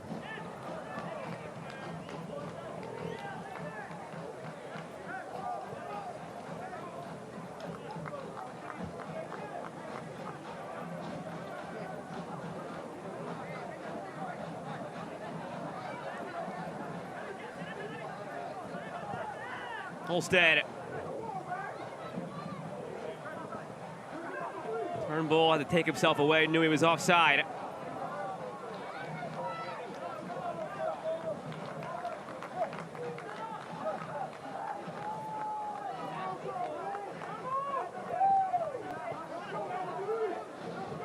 Try again to build out of the back here, El Paso. They've had some trouble at times getting through the press of Rhode Island, and on cue they give it away again. Quizera.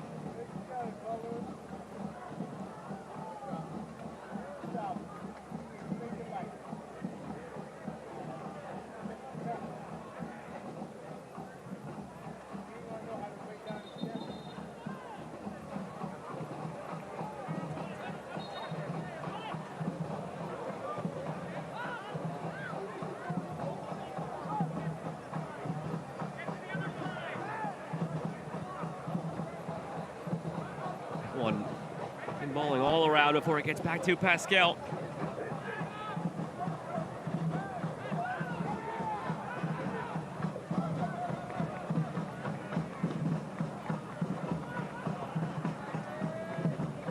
if you could see two teams operating in more different manners than we have tonight with El Paso and this 60% possession, a lot of it on this end, and not much going forward. Very methodical, very slow. As the yellow card is shown here as well to Nadarse. And then on the other side, Ricky, you've got a Rhode Island side that haven't seen much of the ball, but when they do, it's boom, boom, boom, and they're ready there again for another goal. Just ruthless from the home side through 70 minutes. Every time they pick up their head, they want to play positively. They want to play on the front foot. On the other side, for this Locomotive side, they seem unable to get out of first gear. Everything has been horizontally, everything has been negative. Omar Cabrera has his work cut out for him.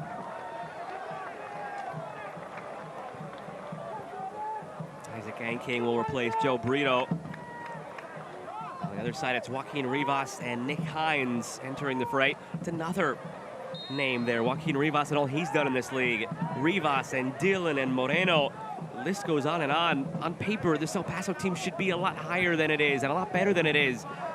And now it's a second coach, and certainly some guys have missed some time with injury, but whatever it is, it's just not clicking into place right now.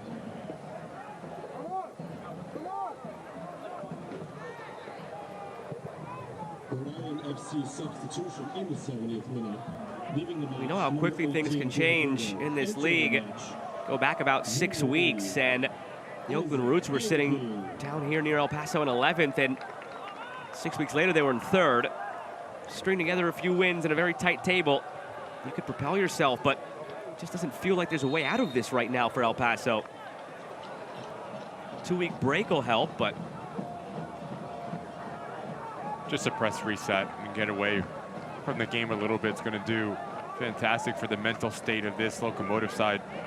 You best believe when Wilmer Cabrera has them back into the building on the training ground, he's going to work them. He's going to try to get the best. That's a bad giveaway.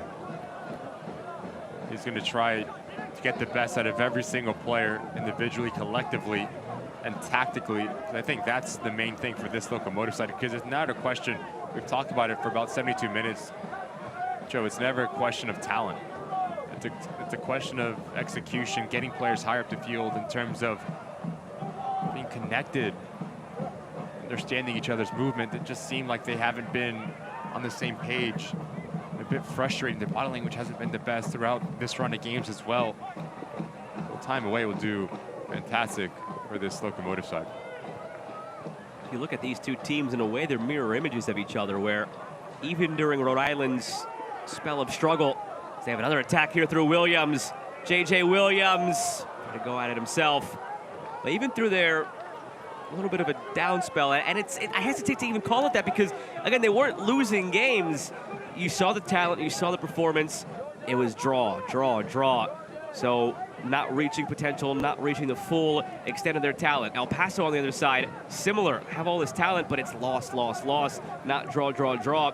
That's the difference maybe right now between these two teams, where that messed with the confidence of El Paso. Meanwhile, Rhode Island, by being able to salvage those draws, as frustrating as it may be in the moment, because you're that close to a win and the margins are so slim, at least it gives you that hope that, hey, this can turn around, and maybe this is where the paths of these teams are diverging now, poetically against each other. Rhode Island's about to win 2 games in a row, and El Paso's going to back-to-back losses into this 2-week break. A lot of soul-searching to do.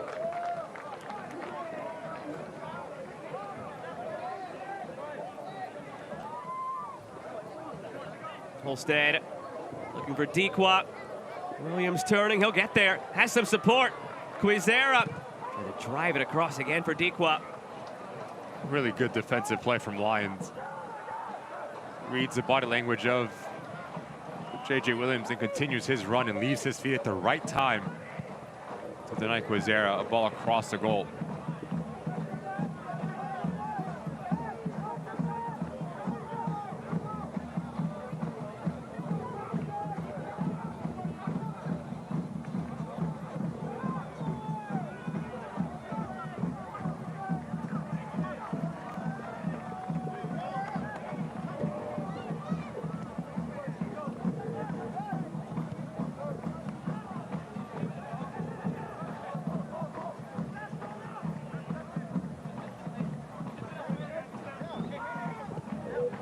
just seems like there's a lack of urgency and a lack of ideas whenever they're on the ball. Again, 60% of the possession. They only have 4 touches in Rhode Island's 18-yard box. 4 shots, 1 on target. And of those shots, 3 of the 4 came from outside the 18. There's just an impenetrable force field right now in the 18. That's preventing El Paso from getting through.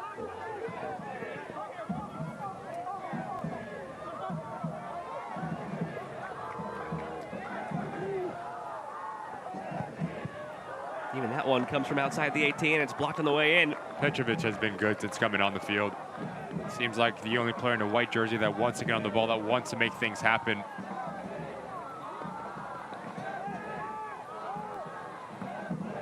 So that is infectious with players around him. We haven't seen enough of Justin Dillon. Moreno's been really quiet since coming on. And those players are a massive part on the attacking phase of this game for El Paso Locomotive. They're quiet, really difficult to have any sort of success higher up the field.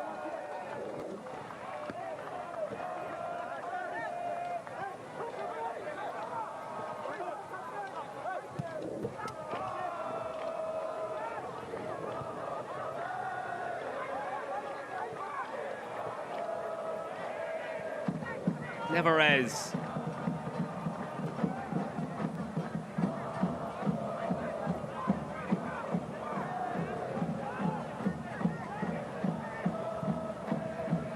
Over the top, direct now toward Dillon and Moreno. It settles nicely. It's off target. RIFC Family 4-pack is available for tickets, for dogs, for drinks, and 4 times the fun for just $20 per person. Visit RhodeIslandFC.com/tickets to learn more.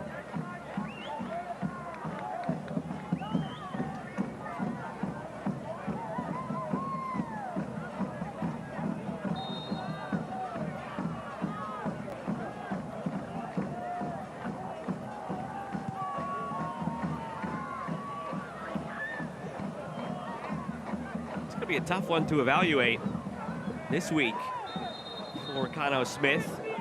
Remember that conversation we had early on about the goalkeepers and Coque Vegas being this club's first signing and first captain, and hasn't done anything wrong to lose the job other than he was suspended last week. Jackson Lee came back in after filling in earlier in the year when Vegas was hurt. Lee comes in last week, 8 saves against Louisville, win the game. Maybe on his way to a clean sheet tonight. He's only faced 1 shot, so tough to assess, but that 1 save he made was a massive save. Diving to his far post on that curler in the first half by Toby Moshabani. Might have to come into the action again here. Now it's blocked instead, and Turnbull turns it aside.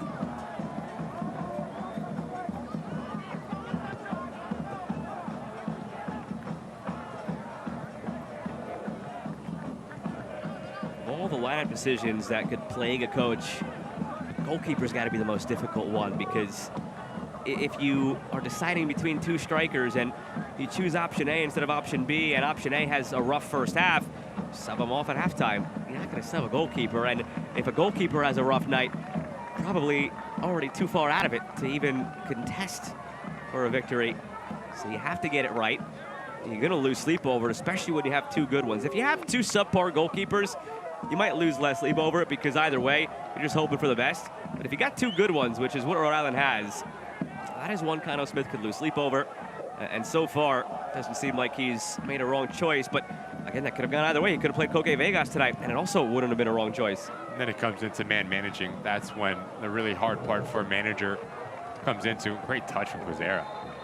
Falls out of the air, continues to juggle. Forrest did not like it.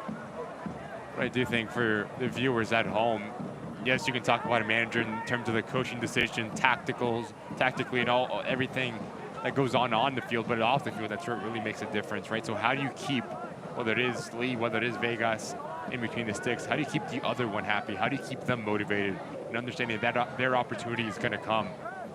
And that's the hardest part of being a manager at the professional level. It's tough. You've seen at times managers rotate goalkeepers, but that's tough because you don't really get into a rhythm, and your back line always has a different voice talking to it, and different goalkeepers like things differently. Maybe one goalkeeper's right-footed and one's left-footed, and that then dictates how you roll a pass back to your keeper. So you can't really rotate them in the way you could rotate other positions.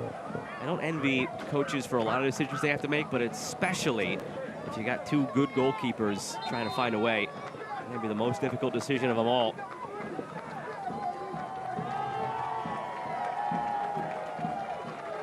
That'll be all tonight for Jose Quizera, and he's earned this applause that he's getting as he comes off the field. A goal and an assist, placed by Noah Fuson. Leaving the match, number 17, Jose Quizera. Entering the match, number 11, Noah Fuson. Also leaving the match, number 3, Stephen Turnbull. And entering the match, number 4, Colin Smith. Colin Smith in as well, replacing Stephen Turnbull. Free kick coming for Rhode Island. Quizera's really helped as a spark. Again, the goal last week against Louisville. Goal and an assist tonight for the left wing back. You can get him going, plus the likes of Dequan Williams. There is talent to burn in the attacking half for Rhode Island. Even say the wing back position as well for Colin Smith. You look at Fuson, 2 goals, 4 assists on this season.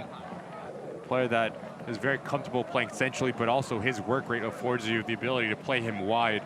Colin Smith, very vertical in his profile.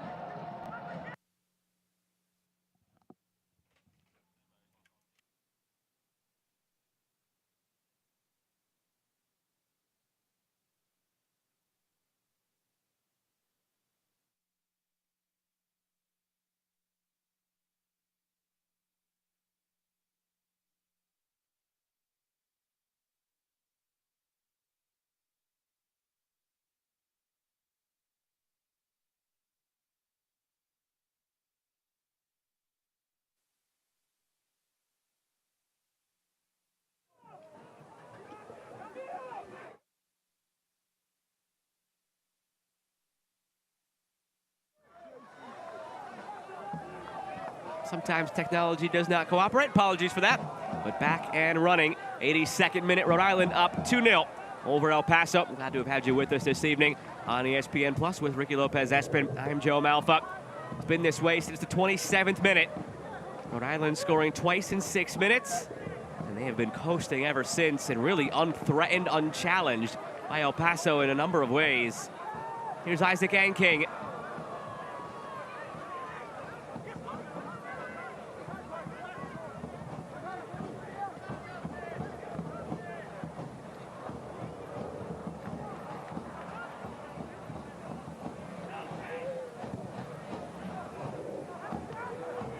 Done nicely into the path of Dillon. Doesn't have the speed to get there. Nadarce back for Lee. Anything that could be better going forward now for Rhode Island, coming off a win against Louisville. About to win another one here. Anything that could still improve. If you're Colin Smith, you're always going to look at this game and say, how do we get the 3rd goal? Right? As a coach, as a player, you're never going to be satisfied, but through 83 minutes, you've been really professional in the way that you approach this thing. Defensively, very compact. You haven't really given El Paso Locomotive any clear-cut opportunities. On the attacking third, the only thing that might be better is to get JJ Williams a goal as well.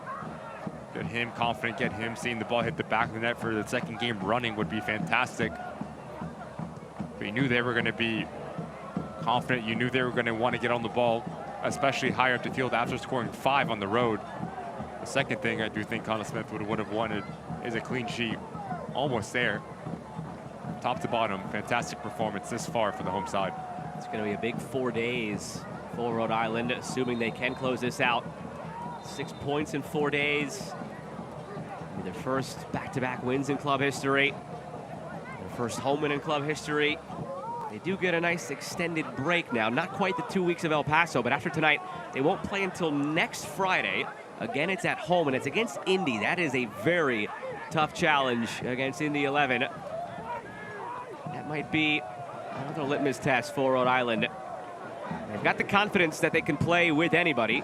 They just went on the road against the top team in the league, 7-0-0 at home, and beat them 5-2 at their place. And beyond that, by the way, they played Louisville twice this year already. Only one team has kept a clean sheet against Louisville, and it was Rhode Island. It was a 0-0 draw on this field at the beginning of May. So they've gone against the top team in the league twice. They've taken 4 points out of a possible 6, and they're the only team to keep a clean sheet against Louisville. So just because Indy is coming in hot, one of the top 3 teams in the conference, it's not going to be a Rhode Island team shying away from that challenge. And this challenge leads to a yellow for McGlynn.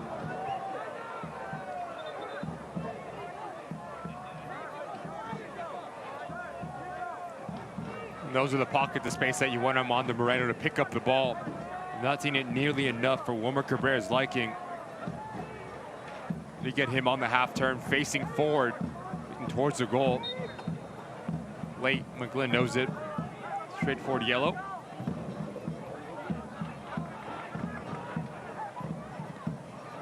Williams intercepts a careless ball from Navarez. Williams wants it back. Also got Fuson making the run in behind. Ibarra. Smith.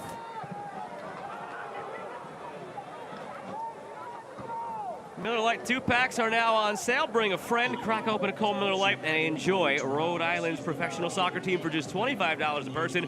Visit RhodeIslandFC.com/tickets to learn more. Just look at Eric Calvillo barking with someone higher up the field. Frustration through and through for this Locomotive side.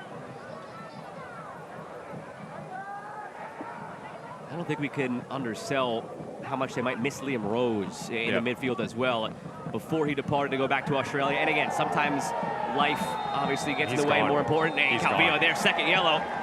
Right on cue. It's going to be more issues that we could talk about now going forward for El Paso. He's sent off. They have a 2-week break coming up, and for Calvillo, it's going to be a 3-week break. From bad to worse, captain hands off the armband. Mentioned it in the first half. High in emotion, frustration through. Was barking at a player higher up the field. It's a missed time challenge, knows exactly what he's doing. Studs are exposed. Catches Colin Smith on the follow through. An early shower for Eric Calvillo. 87th minute, El Paso Locomotive goes to bad to worse as they're down a man, already down 2-0. He won't play a game now until July 19th at Phoenix Rising. 2-week break, then Vegas on the 12th. And it's not great if you're an El Paso fan, but it's right on cue with what I was just talking about. Liam Rose, obviously life important, gets in the way. It's the right call, parting ways with the club. He's got a young daughter, and he wanted to go back and be close to home, raising that daughter in Australia. So mutually agreeing to part ways with the club. You signed him the same week to an extension that you signed Calvillo to an extension last year. It was kind of a statement from El Paso, like, hey, this is our foundation right here. These two guys in the midfield, Rose and Calvillo, they had started every game this season together until Rose departed. So amid everything else that's been going on right now, the struggles, the coaching change, the injuries that haven't helped, now you lose that other foundational piece next to Calvillo. Now you're going to have 2 weeks off and then play a game without Calvillo on the back end because of that red card. And it's just spiraling now for El Paso. That's when you look at the leadership on the field, players that have had success at USL Championship. Who's going to step up and just be a calming presence for this Locomotive side? And I do think losing Liam Rose is a big one, Joe, because now you have to put Navarez in a central location. We saw him play outside back, left back, not a natural number 6. So who's going to fill in that massive role and hole that Liam Rose have left?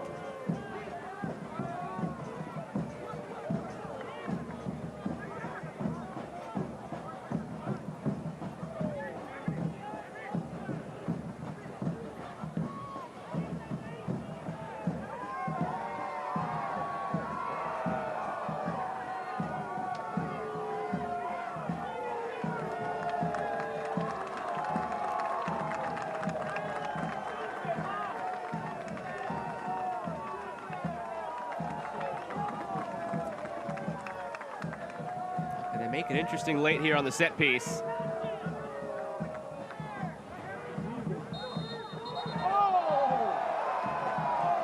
Alvarez. Shove to Dequa. He's being settled down now by the referee.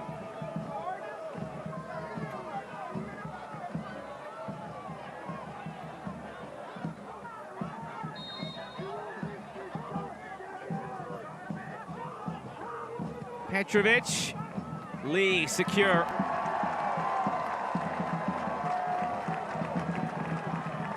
Long throw from Lee.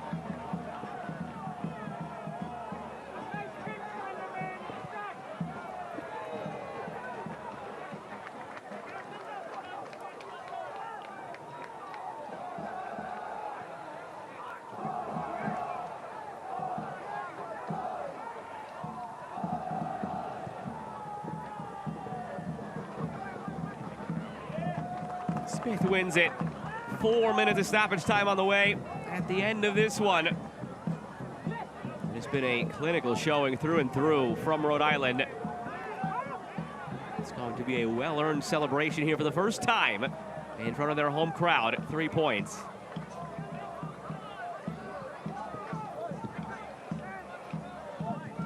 It's interesting if you look at these last 3 games kind of as a single entity for Rhode Island, since they've all been similar, taken similar paths. That game against Memphis, they took a 2-0 lead. Come back to it in a second. Looking for a third. To the end line, fed in front. There's a third for Rhode Island. For the second game in a row. Noah Fuson's on the score sheet to extend the lead to 3. And they will celebrate even further now here at Burns Stadium. Just fantastic recognition of where the space is for Rhode Island. As you're building out of the back, you draw in 4 El Paso Locomotive players, and this pocket of space that Anking picks up is exquisite. As he takes that touch horizontally, he knows Noah Fuson is playing off the shoulder of Miles Lyons. You put it into his path, you let him run onto it. This touch, as he turns the corner now, he takes the defender out of the game, and he opens up the far post. Clinical, composed. Second game running. Another goal for Fuson, and the third for Rhode Island. 3 on the air, goals in back-to-back games, 4 assists to go with it. Brought to you by Caspelli Sport, that goal. And I was just starting the conversation that if you look at these last 3 games as a whole, I was about to say 2-0 lead against Memphis, blew it, tied 2-2.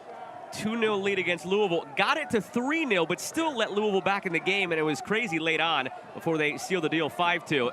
I was going to say this one's sort of a hybrid of both of those games where maybe they're keeping the clean sheet, which they didn't do against Louisville, but they didn't get the 3rd goal this time, and sure enough, they get the 3rd goal while keeping the clean sheet, and maybe after that it's truly a perfect showing tonight for Rhode Island.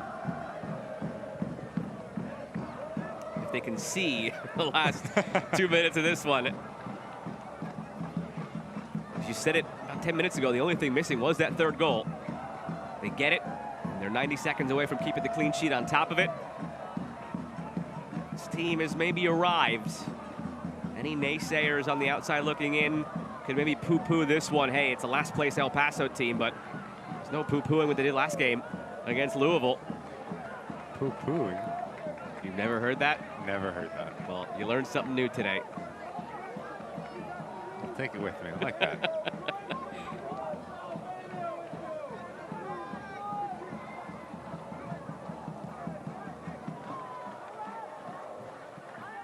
But defensively for El Paso Locomotive, Miles Lyons, he cannot get caught ball watching that easily.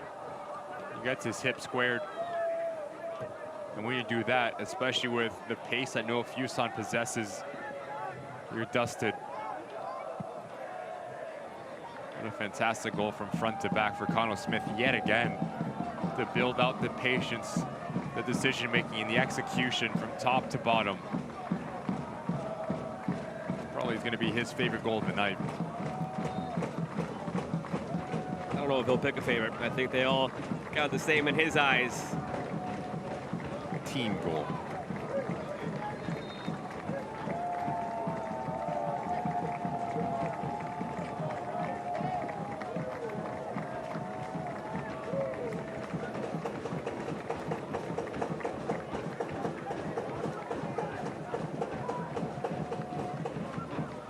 Just waiting on the whistle now to make it official. Seemingly known the outcome really since the half-hour mark. It was 2-0 Rhode Island, and they showed no signs of letting up. They never did let up, and for the first time in club history, Rhode Island celebrates a win on their home soil.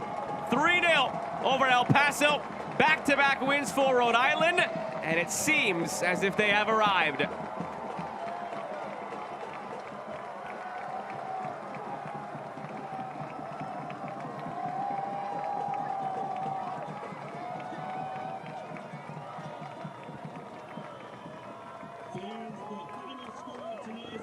We'll take a look at the Energy Play of the Match presented by Rhode Island Energy. It's from our man of the match, Jose Quizera, made it 2-0.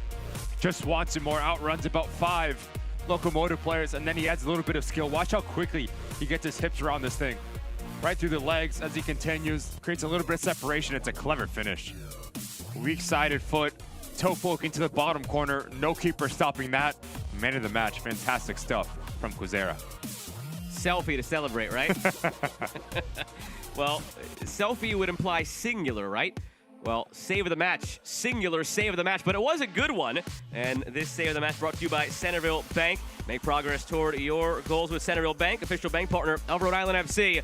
Jackson Lee only gave us one to choose from, but it was a good one, and it was an important one because at the time, it kept the lead at 2-0 for Rhode Island. Celebrations continue here at Burns Stadium. We're back in just a moment to wrap things up after Rhode Island FC's first win at home in club history, brought to you by High Bar Physical Therapy.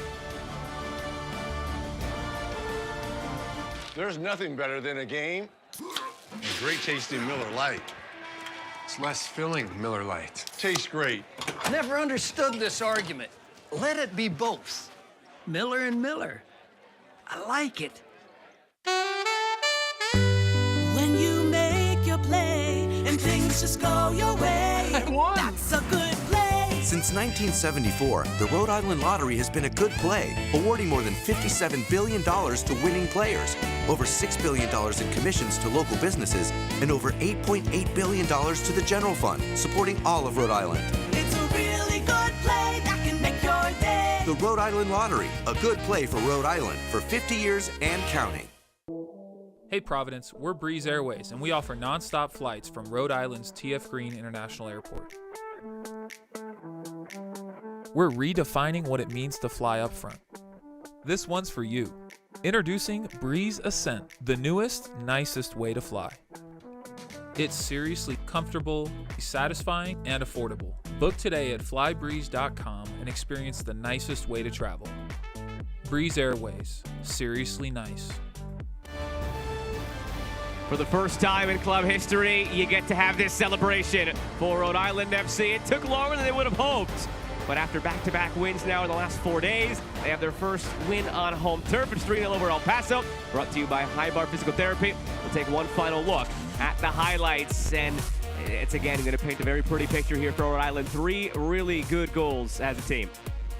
Starts with the set piece, but just watch the movement from Albert Dikla. He comes in centrally to the back post. No one marks him up.